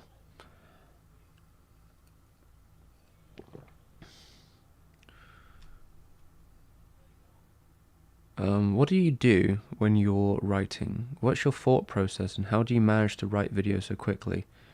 Is it a week of prep, or do you just instantaneously? It depends what you mean by writing them so quickly. I mean, with Madhouse Month, I had to write quickly, so it's more a case of like, I don't think, you just write. Usually it's because what I'm doing is I'm writing notes while I'm watching the film, and I just transfer those notes into sort of more bullet point, like, structural bits, try and make what makes sense to me, like from A, B, C, D, A, F, G. But I really prefer to spend a bit more time to think about that stuff, but it depends on the conceit of what you're doing. I don't have a good method because I don't really see myself as any kind of writer. Most of the time it is literally just, bash my head against the wall until I have something down, and then try and turn it into something that's worth listening to, maybe. That might be involving like moving stuff around or cleaning up like the terminology of what I'm saying and showing it to people if they actually care enough to like look through it and see if it makes sense. I don't know, I'm kind of methodical, I guess. I can't give any good advice to people because I can barely do it myself.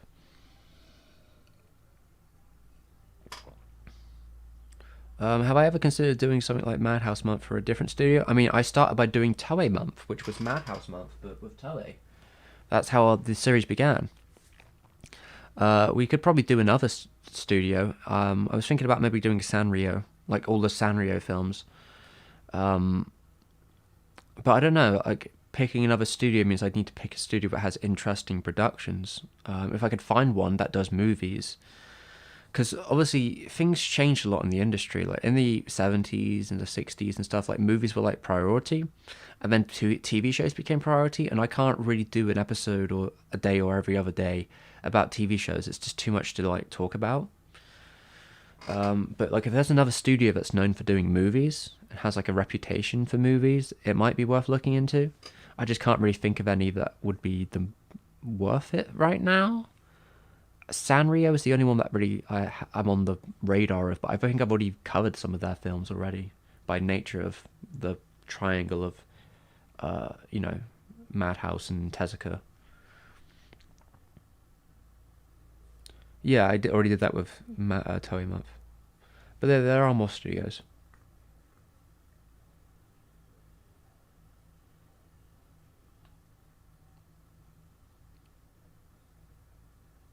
Yeah, Hazel, yeah. Yeah, I mean, it's a pretty emotional film. Oh, hey, Spence.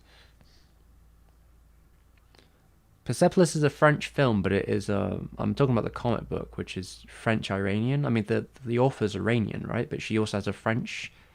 I think she lived in France for some time. It's confusing. Um, all right, let me think about this for a second. Who is Shoujo Tsubaki? Shoujo Tsubaki? Is that a person or is it like a book?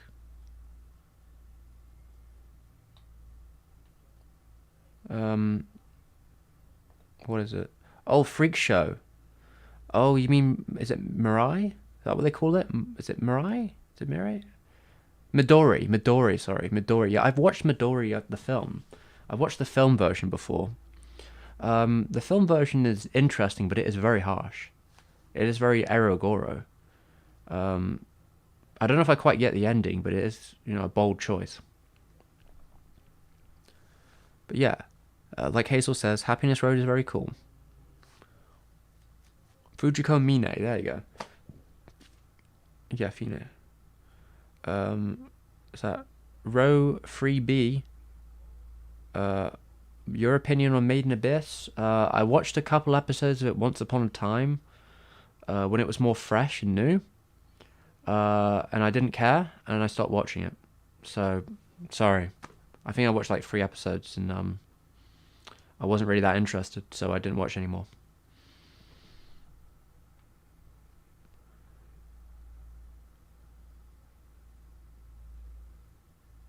What's my flavor? What's my favorite flavor of water? Jesus Christ, these are very strange questions. Normal water. Guy next month, please. Fuck Guy next though. Just fuck him. Like, I don't know. I don't know if I would talk about Guy next through Arno's perspective, but God, fucking hell, the studio is such a mess. They didn't really release that many movies though. Like, didn't Guy next only release like 2 movies? I'm trying to recall if it did any more movies. I don't know, like, I feel kind of bitter towards the actual company structure itself. But, the creators who worked at Gainax were great, yeah. All the people that worked there, I don't know how I could turn that into a month. I think it'd be better off to talk about specific people from Gainax and do videos on them, like doing an Arno video or talking about Fooly Cooly specifically. I think that would be a better use of my time than, trying to turn Gainax's 2 movies into a month. But I guess it would be covering their series, and I don't know, I think a lot of that, I don't know. IG Productions, how many movies have they done? Ghibli month. Alright, if I did a Ghibli month, I guarantee they would fucking kill me off this platform instantly. Jesus Christ. I wish they were so much easier to deal with, like Ghibli. I wish it was, like, simple, because, I don't mind talking about Ghibli stuff. I mean, as the dice have rolled, it has put me in a position, this channel, that, like, if I talk about Ghibli, it's usually a pretty set deal. So, people like hearing me talking about it. I enjoy talking about those productions. I don't have an issue with them. Though, they make it so difficult to do that, and every time I talk about Ghibli stuff, I am, like, risking the channel and another, like, wave of copyright attacks, which are always stressful. Though I'm usually pretty good at handling them now, which means I might be a bit more ballsy in the future, but I still have, like, another 6 videos they could strike at any time. So, like, it's such a game to play with them. But doing one every day would, like, oh my God, they'd kill this channel. Literally, if I released like 10 or 15 videos in a month and they were all Ghibli related, I guarantee they'll go on fucking gangbusters on my channel. That would be annoying. Though I suppose you could go the other way around it, where you don't actually show the movie clips. But to me, like, what's the point of doing a video about animation if you don't show the animation? To me, that's just, like, such a baffling decision. Like, I'm not writing a blog. I wouldn't want to do that, personally. I mean, there might be... If I was making a joke, yeah, sure, but I don't know if I could do it. I just don't think I could do it. But, I mean, it would be a great idea for a month of videos. Absolutely, it would be a great idea, but it would be such a dangerous idea.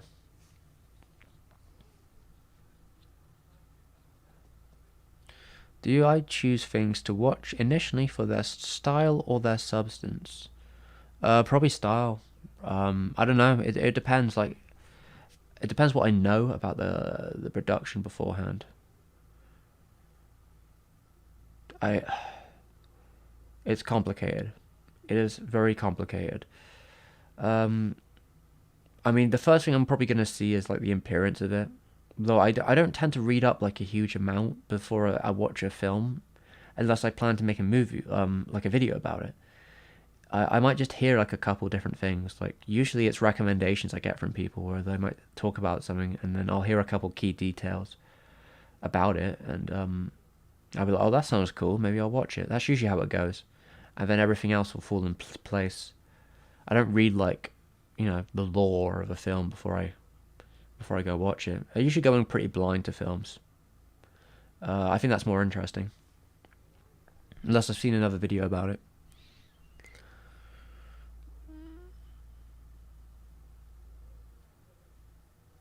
So I stopped watching at the wrong time. I don't know what you're talking about, Cypher, so... I just didn't care. If you're talking about Made in Abyss, I just didn't care. So, like, I don't know if another episode would have done much there. Have I seen Chizu films? Hosoda, right? Is the founder. I mean, I've seen Wolf Children. I'm not really a fan of Wolf Children, though. But I know Hosoda. I mean, like I said, this year we may be doing a video on his whole career. But it depends. I would probably put Arno over Hosoda and, like, what I would rather work on. But I think it depends on how the timescale goes. Because Hosoda's making a new film later this year. But if the timescale collides, I'll probably pick Arno over doing a Hosoda video. So that's how it be.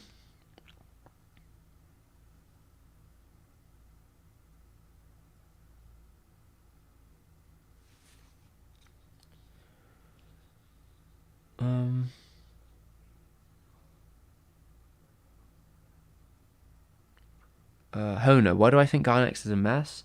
Behind the scenes, Gainax was a huge mess, and there's like a lot of like controversy around some of it. You know, backstabs and moving of companies and like like Gainax as a production house really messed up with the creatives that they were dealing with in a lot of ways. I mean, you're probably better off just to read about it all because I can't necessarily rely you on all the facts right now. I will probably have to reread on most of it when I get to the video. But it was a very messy situation, let's put it that way. Yeah.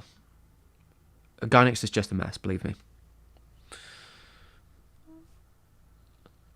Rinist. Out of context, but it always strikes me weird how a channel with over 50,000 subscribers can have less than 40 watching.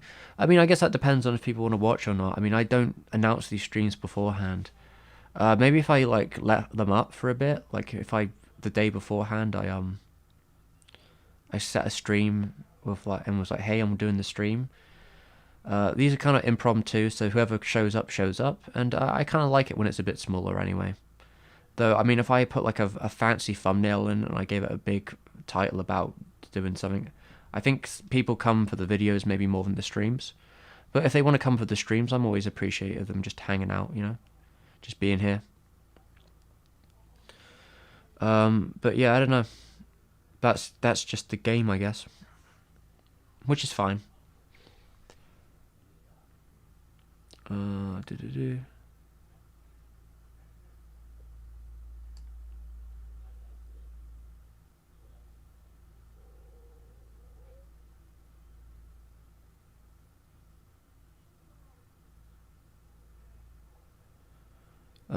Yeah, I mean that's the YouTube game, Mr. Honer.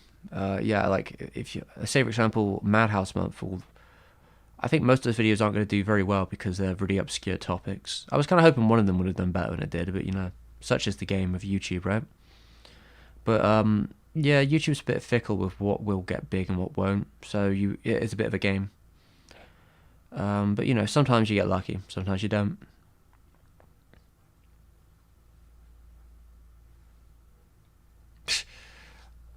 Is this really a great conversation? This is just how the oh, you can actually see my legs. I didn't think you could see my legs in this one. I'm just hanging out on stream basically. But hey, if you enjoy this static, take it as you will. What's that? Um, I like games, but I don't really get much time to play them, Cypher.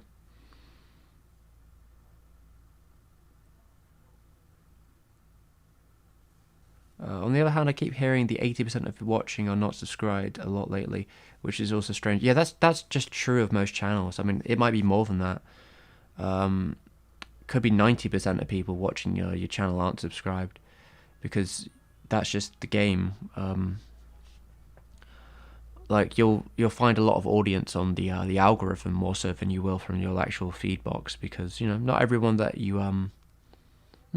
subscribes to your channel is going to be interested in watching every video, which is fine.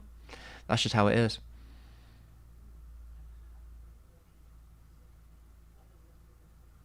Would love to see the Arno video. I mean, yeah, hopefully we can do it. Though I have a lot of preset situations beforehand.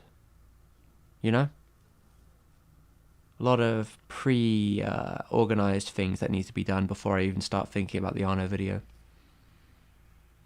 My opinion on 3D or CGI in anime, I don't really have a problem necessarily with it, though my preference is 2D, you know. But CGI as a tool to be used in animation is fine. That's kind of the point. I mean, I think it could be incredibly useful, incredibly useful. But it depends on how you use it and how you put it in. Sometimes I think that can be an issue. And then CGI anime in general, I think it's got a long way to go yet. But I think there's potential there. I think Studio Orange is doing some very interesting stuff with it.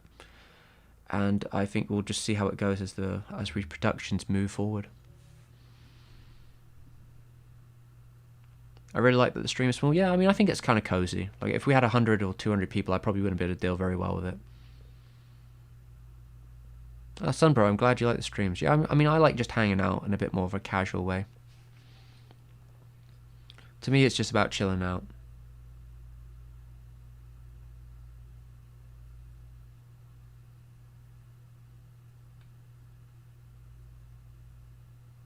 Hello, Jesus. Is it Jesus?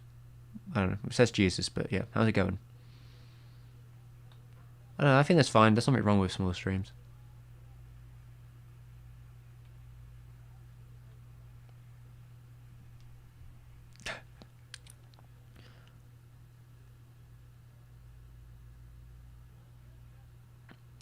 But yeah, I guess I'd have to like advertise the streams more than if I wanted them to be like bigger, and I'd probably have to more fancy titles and you know, like if I had something to announce, I could probably get a stream with a lot more viewership if I had a big fancy thumbnail with a big announcy stream title. But I mean, these are just chatting. You know, it's literally just called just chatting because it's just casually hanging out. So that's on the people if they want to join in or not. But yeah, if I like announced it earlier in the day or like a day before, you'd probably see more people like notifying, like hitting a bell on, and then showing up for the stream when they know it's happening. I kind of decided like half an hour beforehand, so you get what you get really. And of course, if I was streaming every day, you'd probably see the numbers rise quite like dramatically if I kept like a good ratio of like schedule. But usually I try Wednesdays and Sundays, but I'm not very good at keeping a schedule. There's a lot of factors though. Streams are fun when I can talk to the streamer and they can see me talking and maybe respond. Well, I hope it makes it fun when I respond, Hazel. I mean, you're a good commenter, Hazel. You know, you're a good in general. I enjoy having you in the chat. You know. I wonder if it's YouTube's algorithm. I mean, at least YouTube has an algorithm because you know sites like Twitch don't even have that. Ever thought of a group view stream? I'm pretty sure it can be done on Amazon Prime. Ever thought of it? I don't have Amazon Prime, and I don't know what a group view stream would involve. I'm not really sure what you mean, son, bro. If you could adapt one non-manga work for an anime, what would it be? I don't know. I don't think things have to be an anime.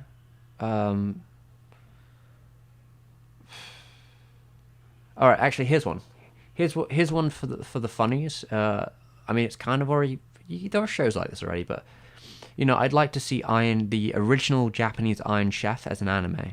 Though I suppose that would probably just be like a Food War or something like that. But I think legitimately just seeing, even if it was an experiment, just seeing like an episode of like Iron Chef but as an anime would be kind of novel. I don't know. That might be funny. That might be cute for a second. But I don't think it's that important to see things that aren't anime become anime. Unless the creators want to do it.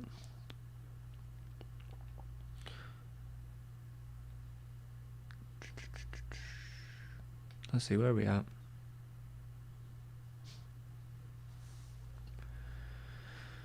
Do I read a lot of manga for fun or at all? I don't read a lot of manga. I mean, I do have some manga at the back, I just haven't read yet because I don't tend to read casually that much anymore just because I don't have the time for it. Or if I do, I'm very bad at time management. I think that's the important thing to manage for me, maybe, is that my time management is probably terrible, absolutely abysmal. Maybe I'll work on that this year. Maybe I'll like start making schedules or something, or force myself into like regimented hourly schedules. But yeah, I don't read that much of the manga unless I'm making a video about it. That's when I'll read it, which is, you know, sometimes the excuse of making a video is so I'll actually read something. But I do have a couple. But yeah, not that much these days.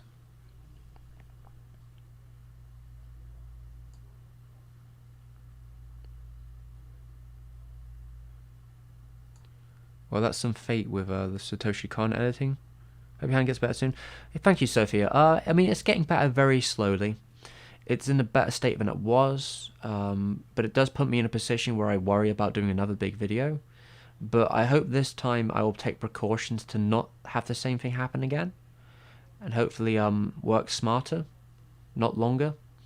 And because I have a couple things, like now I actually have this brace that I could wear while I'm animating, or you know, a mouse that's a bit more easy on the wrist. I'm hoping to take a lot of the pressure off what usually causes these issues. What usually causes the issue or like the weakness in the wrist is just animating all day. That stuff really begins to sort of like break down your wrist a little bit. And when you do that on top of everything else you got to do, yeah, it really doesn't help. Opinions on a Takano video? I watched it once upon a time. It's alright. It's fine. It's kind of like an interesting diatribe into that sort of culture, like them talking to like real people and such who are like dumpster diving to find cells and stuff things. Yeah, it's a fine little OVA if you want to watch it.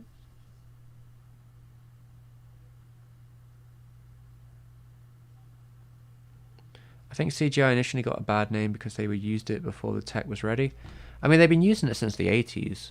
And like, it's not necessarily that it can always look bad. It's all about using the CGI in the right context. Like, if I recall, isn't the light trails from Akira, that's like a CGI effect, which most people wouldn't really take up that it would be. But I mean, there are ways of using CGI that is like diegetic with the piece, and even stuff like the mid 80s one, what's it called, Lensman CGI doesn't like look bad within the world that it's created in. I mean, it has sort of a style and aesthetic of its own, and stuff like even like Metropolis, which has some CGI scenes in it which are, they like old, they're antiquated, but I think they do fit the tone and style plenty fine. But yeah, I mean, I think it's all about using it in the right context and knowing where the strengths of the tech is. Usually what I critique when I see CGI and modern stuff now, and I've done this a couple times recently, and I don't think that's like it's not like a bad critique. Well, maybe it's a lazy critique, I don't know. I guess you could call it a lazy critique, I don't know, I don't really care about that. It's kind of like a minor critique in my book, but it tends to be that like certain films nowadays who are like CGI, like very articulate ones, they will have their cars all be CGI, but they perhaps won't mesh with the world as well. That might be involving because they don't like paint them in as much, or they're just more of a secondary like item. And you'll see that sometimes where like the cars seem a little bit ugly. They don't quite fit in the world. Well, like in contrast, if I went back to like Initial D from like the year 2000, I think the cars work perfectly fine in that show. Like even though they're CGI, I think they fit the world just fine. But they are like priority. I think the issue maybe with the CGI cars and a lot of other anime stuff is that those cars feel like secondary forces within the show, and they don't necessarily feel like they mesh, and they're sometimes distracting a little bit. That to me is where I think the issue is more. But like if you were to do the right coloring and the right shaders and the right stuff on top, you could probably make them feel like they're part of the world without having to worry about it. In the same way with like in Carol and Tuesday, pretty much all the backgrounds are CGI, and you wouldn't really be able to tell that by like first look because they just feel fine. I think the way they've like put them into the world, they feel just normal.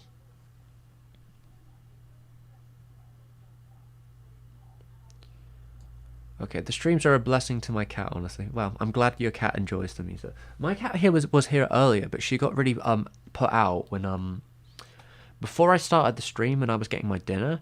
The cat wanted to jump on my lap, and I refused to let her. So she was really put out about it. So she left and went downstairs.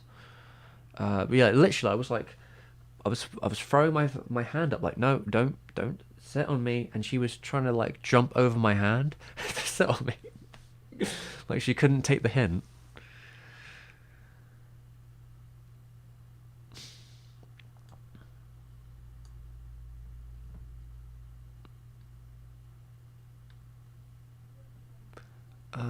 Okay, favorite animators. I don't really have a huge list of like my favorites or anything like that, unfortunately. I mean, maybe I should make one, but like, I don't know. There's a lot of animators out there, you know. Like, are we talking? Like the animators I like the most right now tend to be independent ones on YouTube because like I can see their production as something I could achieve, or it's like a one-person show. If that be like a Worthy Kids or a Red Pilot Son or a Drew. What's his second name? Drew. The guy who works with the Minute Hour. These sort of like weirder animators that sort of do their projects mainly on their own. I see more inspiration from their DIY stuff than I do from any animator in the anime scene because I'm never going to be an animator in the anime scene.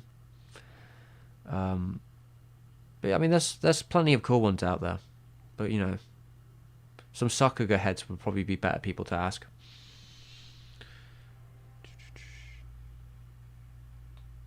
I mean, it is less hectic. It's easier to keep up, and even then, I'm not that good at keeping up. Oh, Hona, that's very sweet of you, Hona. Every time I get a notification you start streaming, I whip out the fireworks and bang the drum of excitement. I'm glad. Yeah, I should probably like announce the streams earlier, I guess, but usually it's like such a thrill of the moment for me to be like, yes, I'm definitely streaming today. I should probably like announce it like first thing in the morning and then leave up like the reminder notification or something. I don't know. I don't know if that's good for your YouTube or not. It's such a confusing state because YouTube's so confusing with that stuff. It's like, should I be leaving up a notification saying I'm going to be streaming in like 7 hours, or is that actually bad to do because it leaves like it gives people an update but they might not want. It's so confusing. Like, I guess like an hour before is okay, maybe an hour or two before. It should be the start of the day. I don't know. I just don't know. No problem, Hazel. You deserve it, right?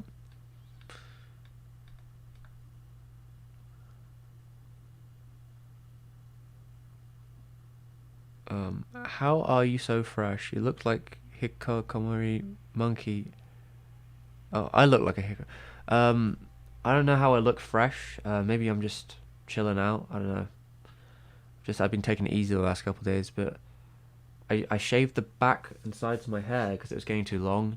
I probably would shave the top of it, but I want to keep some of it for the red line video because I want to like make my hair into like a big old pompadour or like I don't know mohawk thing. I don't know. I'll see what my hair's doing on the day, but just do something crazy with my hair for the video just to sort of hit the vibe.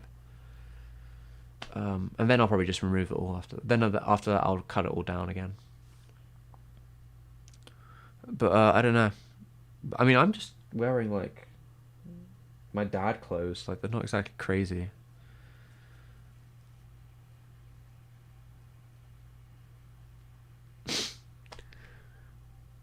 Like watching a show together.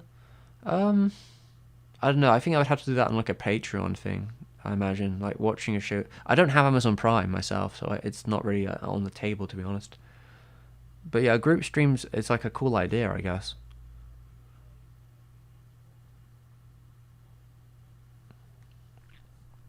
Oh, okay. Here, so what's this? One non-manga work I would like to adapted is Saragoto. I Would Cry.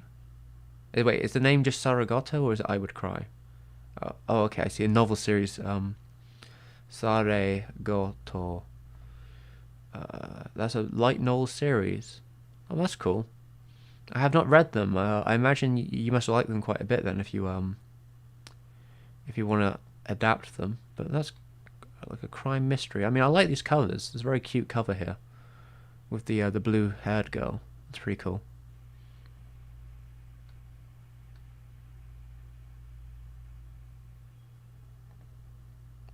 Wait a minute. I'm getting lost in my own chat now. What are my favorite qualities? What are my favorite qualities for Sen Huxtable's videos? Oh, you know, the things I always like about Sen is that like his videos always had like a very immediate quality. Like it's kind of refreshing to see someone who's like so in the moment. Because like it seems like sometimes Sen will have like an idea for a video and he'll just do it like that. He'll be like, okay, I'm just gonna turn the camera on, get my tiny mic, and I'm just gonna play with my piano for a second, and this is what we're talking about. We're talking about this right here, and then it's just done, and it's 5 minutes and it's done. The other qualities would be any of his music, like just his musicianship, and his animation. I think those are the qualities I always love watching about him, and I think he's just like a really good host. He's always got a good energy about him. It's kind of more laid back. It's kind of cooler at times, but yeah, I think he's funny, and I think he's quite like endearing, charismatic. But I think he's just a really talented fella, and I hope he's doing well.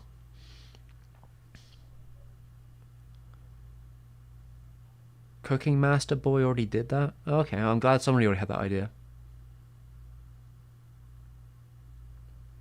For me, it hurts. The best webcomic ever. I mean, the best webcomic ever is still Tails Gets Trolled, so I don't know what you're talking about. But I don't know if I'd want to make an anime of that. It'd be too strong.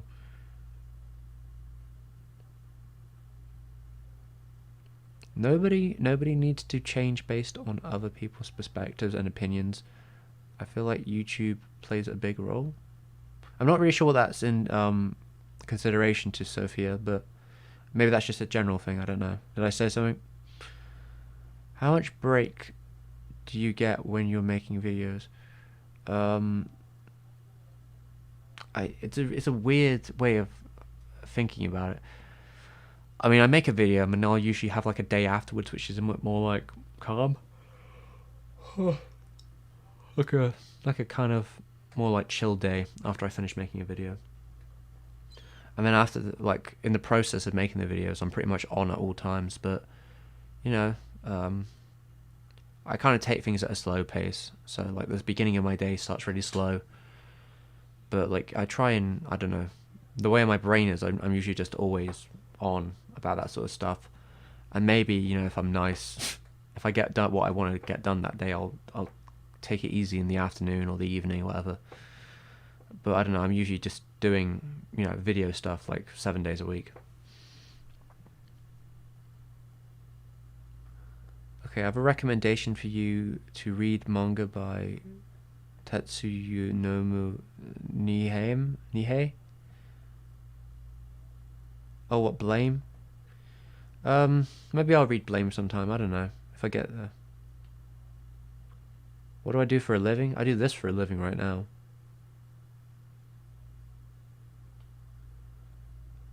Good CGI Berserk. I don't know. I don't even think the Berserk Golden Age films have particularly great CGI. I don't know. I don't really like the way they look. It's probably better than like the 2016 version, but I don't know. I'm not really a fan of their CGI moments. I think they seem kind of unnecessary within the grand schemes of the video, like in the movie. I saw Metropolis in the cinema when it came out. I'm assuming you mean the 2001 Metropolis and not the 30s one. Yes, but but yeah, I mean that's pretty cool. I would have loved to see that film in the cinema.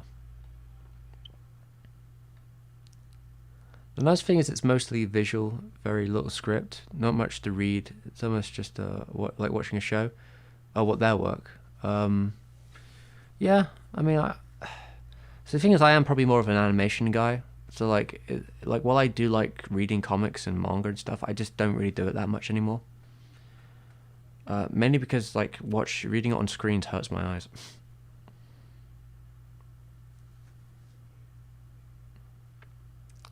I liked your joke, Hazel. I mean, I made the same joke, so you're on the same wavelength as me, at least. Yeah, for sure, the Fritz Lang film. Yeah, there we go.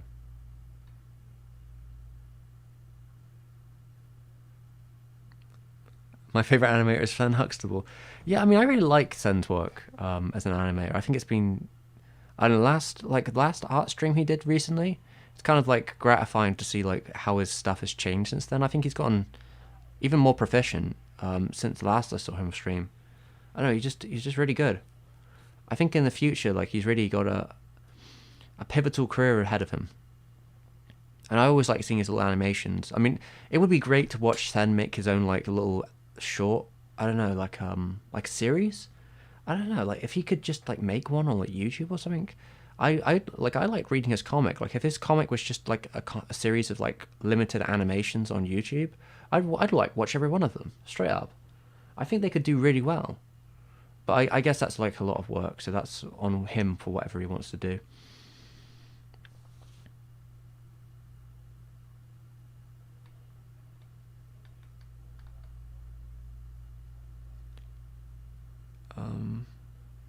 What independent animators are there that you like? Mainly guys on YouTube, like I was saying. Like there's Drew, but I forget his second name. He works with Minute Hour, Red Sun Pilot. What else do I like? I like Worthy Kids because of their like experimentation with 3D and 2D.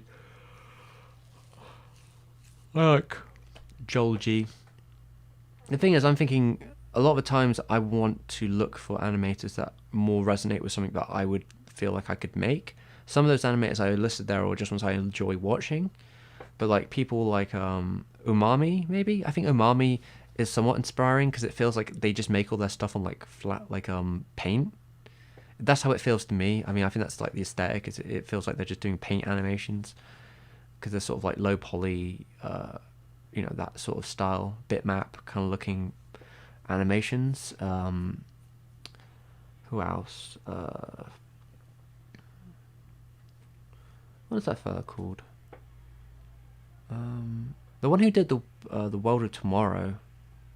What was their name? Don Hertzelt. He's really cool. I like everything he's done, and I like the way he uses like the compositing. How's it going, Nicholas? Taken Razin, new video. There will be a not today. We're past the fast releasing of videos for now. In the next couple of weeks, though, there should be a new video on Castle of Cagliostro. That should be coming out in 2 or 3 weeks from now, depending on how fast I am. I'm still in the reading process. Like I've done my watching. I've left some notes. I'm in the researchy bit, I guess. I need to keep reading up on different things and facts, and go from there. But we'll see how fast I can do the video. I'm gonna try and like get a script together as fast as possible to sort of move through the different stages, because I don't know how long it's going to be. Hopefully I can get it all together in a reasonable manner and then move on to the next project.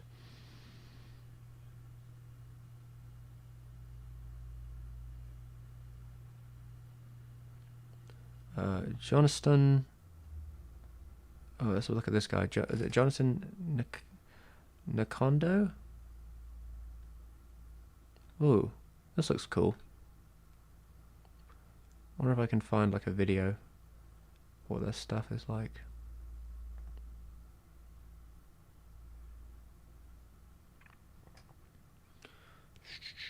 Let's have a look.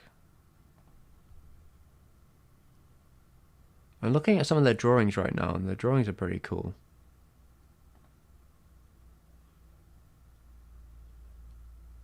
Wonder if it'll show any of their animations. Alright, I'm looking at some of their stuff. I guess there's some on Tumblr.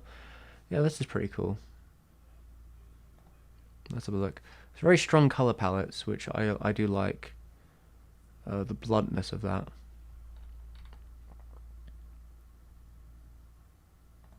Sort of minimalist art design. Yeah, this is alright. I probably wouldn't be able to do this myself. It's a little too fancy for me. I kind of like people who look like they're an amateur, because that's how I usually feel about my stuff. Get a notification that you start a stream is more important than going to my wedding. Whoa, okay, Honan, that's a little bit much. You should definitely go to your wedding instead of my stream, because I'm just like, chatting shit. Like it's very different, very different. Tank top. I mean, Annie Fred, there is a tank top under here.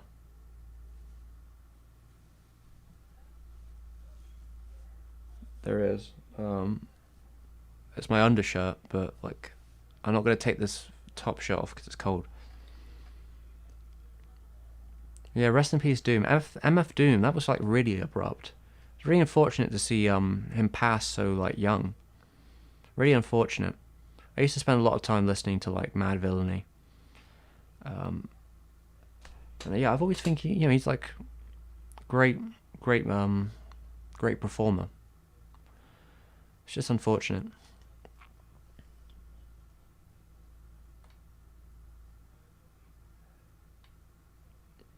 Did I watch Ben Saint's lecture on Tails Gets Trolled? I think I saw some of it. I remember seeing some of his lecture on Tails Gets Trolled, although what I remember about Tails Gets Trolled, at least the lecture, was more so me being like, this shit's wild, I'm gonna go read it myself. So I may have like stopped watching after a certain point just to go actually read it all. And it was only recently that I actually caught up with the whole thing. I think I'm behind again now, but I was like up to date a couple months ago on Tails Gets Controlled. Now I think there's actually been more coming out because there was like a huge like hiatus, and now it seems like there's like releasing again. But I'm mostly up to date with like I'm probably further than whatever the lecture would go.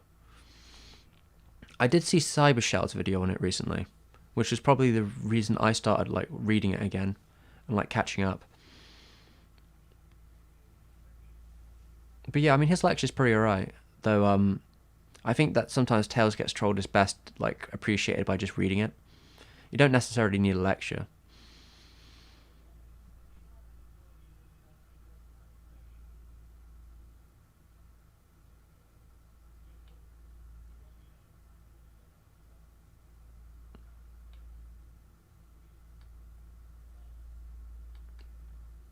Wait, why am I starting drama with Shaves? Or are you starting drama with Shaves? You don't, Annie Fred, you don't start drama with Shaves. I don't know. I mean, we were talking earlier today about like Lupin stuff, so you know we're fine. There's no drama to be had. Um, don't be lying to me. I saw a body lying there. I don't see any bodies, but okay. Okay, what's Hazel saying here? Speaking of Shaves, congrats on getting #1 on the best of 2020 on Digest. Oh yeah, yeah, that was nice of Shaves. Yeah, I guess I don't know if most people follow it. I mean, if you want to follow, go on ahead. The Shaves channel does Anime Digest, which is a show where they cover the best and not so best anime videos from this week. And as of 2020, my video got my video on Satoshi Kon got the #1 spot, which was you know, it was really cool. Very flattering, I suppose, but yeah, I mean it's very nice. Like I'm glad it did.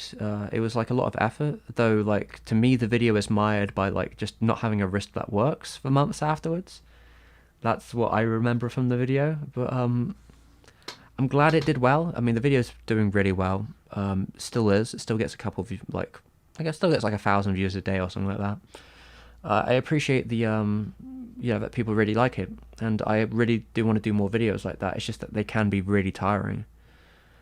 I mean, if it was up to me, like it'd be great to be able to do like those videos all the time, like those kind of videos, like these big long form videos about different directors that I'd like to talk about. But they are like, yeah, they are like soul draining at times to do. So sometimes I do hold back on them. But I suppose we should have more of them coming out this year. I'd like to try out some different techniques on them and see how that goes. But yeah, we'll be talking about lots of different directors this year, so it should be cool.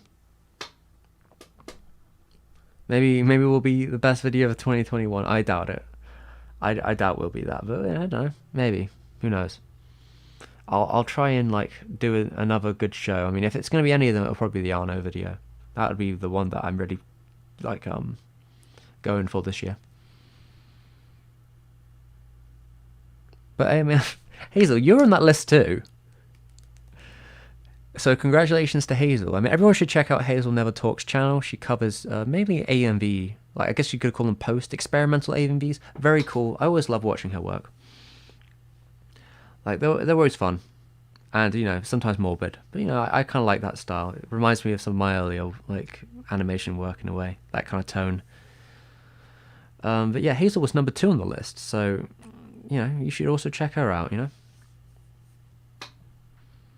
And Where the Kids is great. Oh yeah, I like Harry Partridge. I mean, I've been watching Harry Partridge for like quite some time. Though like I don't see him as like an influence or anything like that, but I do enjoy his videos very much. Yeah.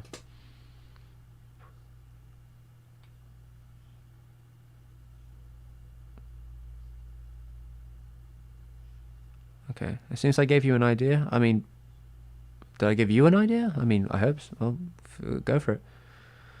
Don Hertzl's videos always hit different. It makes me question my life. His World of Tomorrow series is great. Yeah, I also agree with that. I never saw the follow-ups though, but I did watch the original one when I was at uni, and it was a pretty big influence on like my final animation production that year. Though I probably should catch up and watch the rest of the World of Tomorrow shorts. But I've seen most of his work from before then as well, if not all of it.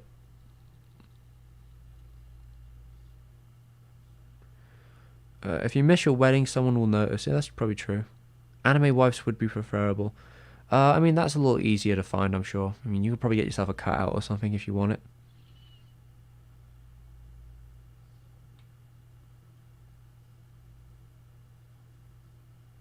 When I heard that, I thought I was in a dream. Sad. Such a nice dude too. Oh, I'm guessing we're talking about MF Doom. Yeah, I mean, that's really unfortunate. It is really unfortunate how that happened.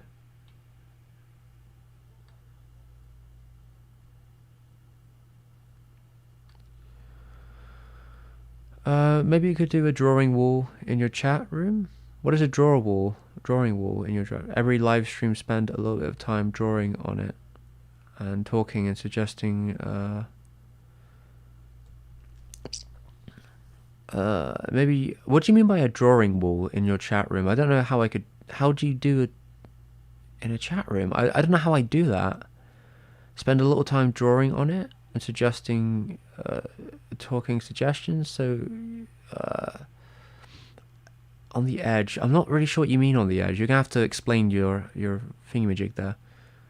Okay, so here's. Oh yeah, Steven. What's the odds of doing a drawing stream? Doing. You know.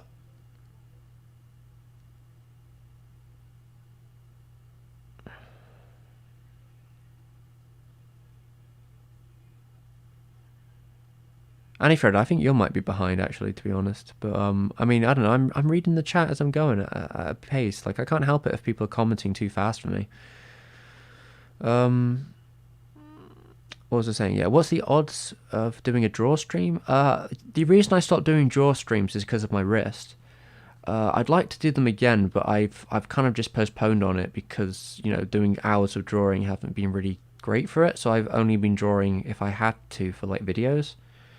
But we are getting like better, so like maybe in the future we could start doing drawing streams again, or just start drawing in the streams again. I would really like to do it. It's just I don't want to like hurt the wrist or like weaken its recovery when like it's in a vulnerable state.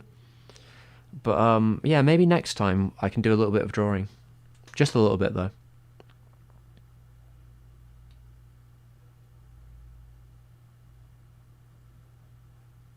That's no problem, Hazel. I just started my YouTube channel 2 weeks ago. Oh, you started it? Okay. Well, good luck, Toby. I always wanted to do digest for AMVs, but I don't know anything about editing, and I have to learn more and become wiser. Defo. I mean, Hazel, would you just want to like? Do you just want to be like on camera and just like do what Shaves does, where he just sits down and just like brings up the AMV like a little thumbnail, and then just talks about it? Because I mean, I think you could totally do that. I mean, your editing skills are definitely there for like doing that, even if it's just like having the AMV on screen and while you talk about it. I think you could do that, absolutely. I mean, I think it would be really cool. Make me keep an eye on AMVs more. The Shaves of the AMV community, Hazel. There you go. That'd be cool. That would be very cool. That'd be a very cool title to have. Do I watch, was it Vane? I don't know what that is. Is that a YouTube channel? Let me have a look. What do they do? They look familiar, actually, but I don't know if I've... Wait a minute. Did they do the, yeah, I saw I saw the one where they played the video games. Is it VEWN? They played the video games, and then they looked out of a window. Actually, am I subscribed to them? Oh, I am subscribed. Okay, I am subscribed, I guess. Yeah, I think that this is cool. I haven't watched enough of their work, though, but I did see the one that Pawson the Select covered on his reaction stream.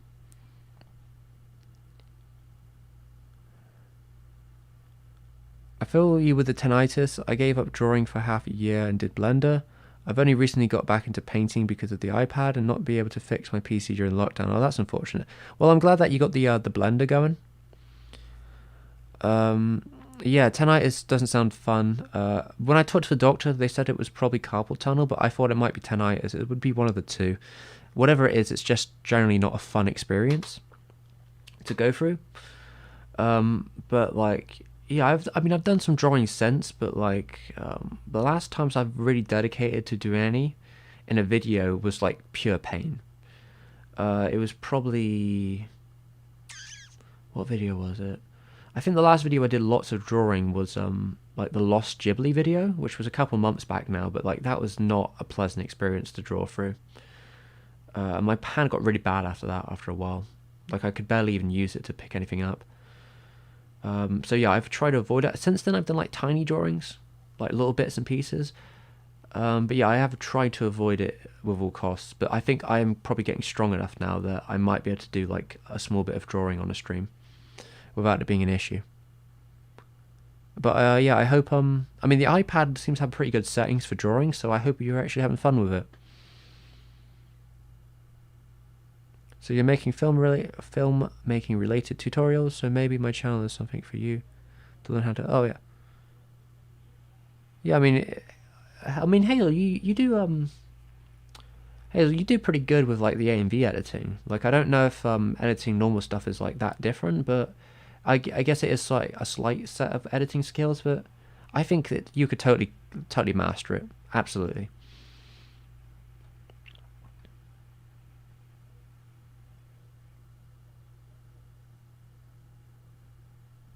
When I searched YouTube, gave me nothing useful for shape. You got to move the A around.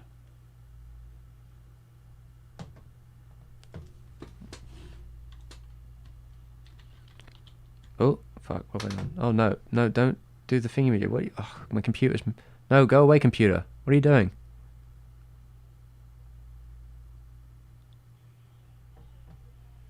Cancel. Yeah, I think we got it in the chats. It's Shabes. So yeah, SHAYBS. Do I have any tips for starting a YouTube channel? Not really. Just post lots of videos, I guess. I mean, the only way you're gonna get better is by just making lots of videos. So maybe don't be so like careful during the beginning. Just sort of try lots of different stuff out and see what people react to. That's all I can say. It's a pretty difficult game, to be honest.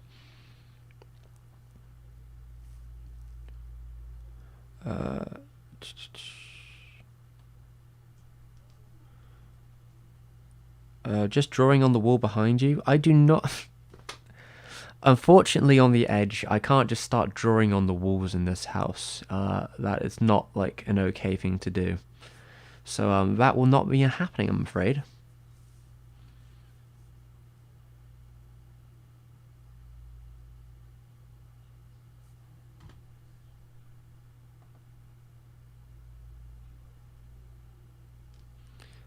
Oh, on the edge, you forgot about the wrist. Yeah, I mean the wrist is still, it's less of an issue, but it's still an issue, and I have to be careful with it. But like, I will probably do a bit of drawing. Maybe next stream we'll do a bit of drawing. I actually need to redraw a Sonic thumbnail that I did. I want to redraw the head, so maybe that's something I can do on stream.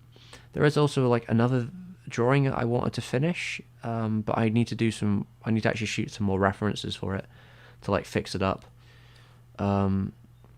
So those are two things that could be like worth doing. So yeah, I mean there are things that I could be drawing,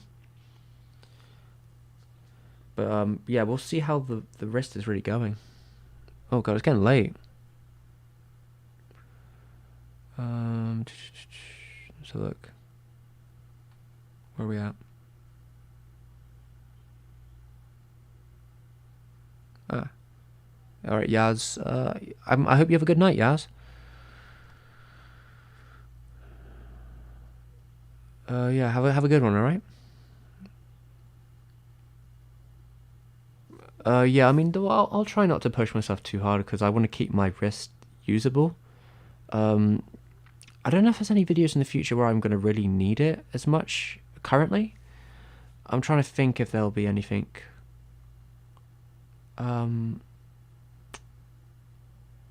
I think we're okay for the Lupin video, but maybe I'll do a little drawing for that. When I have a final video like out and ready, when I know what the video is going to be about, there's actually some techniques I'm going to try that might take a lot of the edge off. But we'll see. We'll see how it goes.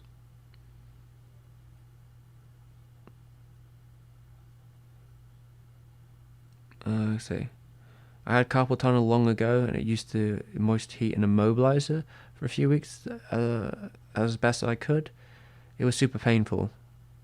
I could hear it squeaking. Oof. Yeah, carpal tunnel is not fresh. I'll say that much.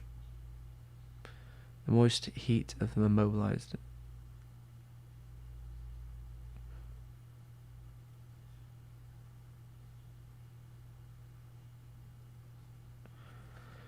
I mean, the issue I would have about having like a giant piece of paper on the wall is it could bleed through, but also I don't know. I don't think it will come off on the camera too hot, if I'm honest. I don't think the camera's quality is like wonderful for like far away stuff. It would probably be better off to like instead of doing it in person in like a really awkward fashion where I can't talk to the mic or the camera and I'll be looking away from the screen for like most of it. It would be better to like just draw on an infinite canvas digitally. That's how I'd feel about it.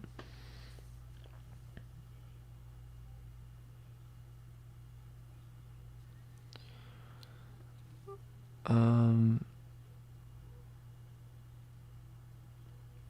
Alright, so yeah, goodbye, Norman. Normal genetic Lazen guy, whatever you were saying. Alright, have a good one. No drawing on the wall, but you could, yeah. I mean, we already said the little paper thing. Yeah, I think generally digital painting for a stream would be better than the alternative, unfortunately. Just because I don't think my camera is good enough to like really be drawing on walls. And again, like it's too awkward for the setup. Oh, I think we've actually caught up with the stream. Oh wow. Well, there you go. We are together, I think. Unless I've missed something.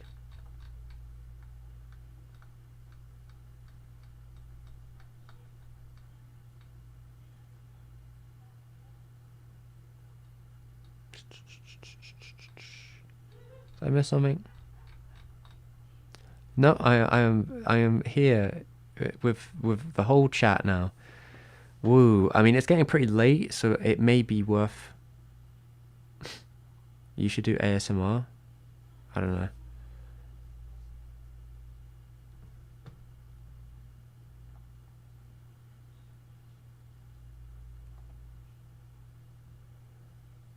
I mean, the Ghibli soundtracks are really good. I like them.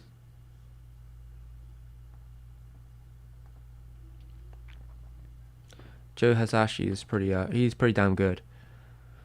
I mean, the issue of being an animator for me would be my wrist at this current point, because I think under like the pressures of how long you have to animate a day, because I do the animation, I think my wrist would just buckle. I don't think my wrist is strong enough to be like animating like on a weekly basis, unfortunately. So it's probably not within me to be like an actual real deal animator, but from time to time I'll get out. But yeah, Mr. Shoot here says I should do ASMR. What, like, should I whisper into the mic? I can't even whisper. Should I whisper into the mic? No, that's bad for my voice. My voice hurts when I do that. I'm gonna do I'm out of water as well. All right, we'll have to cut this short because I'm well, not even short. We're gonna have to cut this in a second because I'm out of water.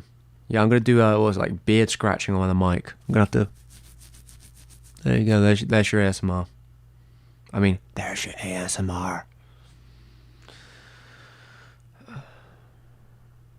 Do your parents like animation, or did you find it yourself? My parents don't really give a shit about animation, really, outside of like, I think my mother likes Disney stuff, I guess, kind of. But yeah, it was more me than them.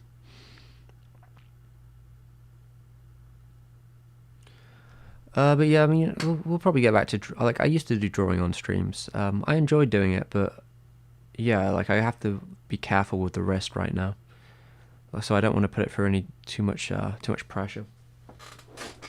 But yeah, maybe next stream I'll do a little bit of drawing because I have a couple of things I need to get done anyway.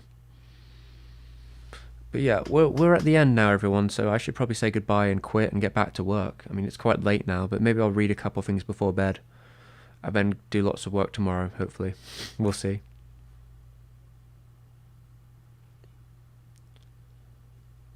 I mean, you know, when I do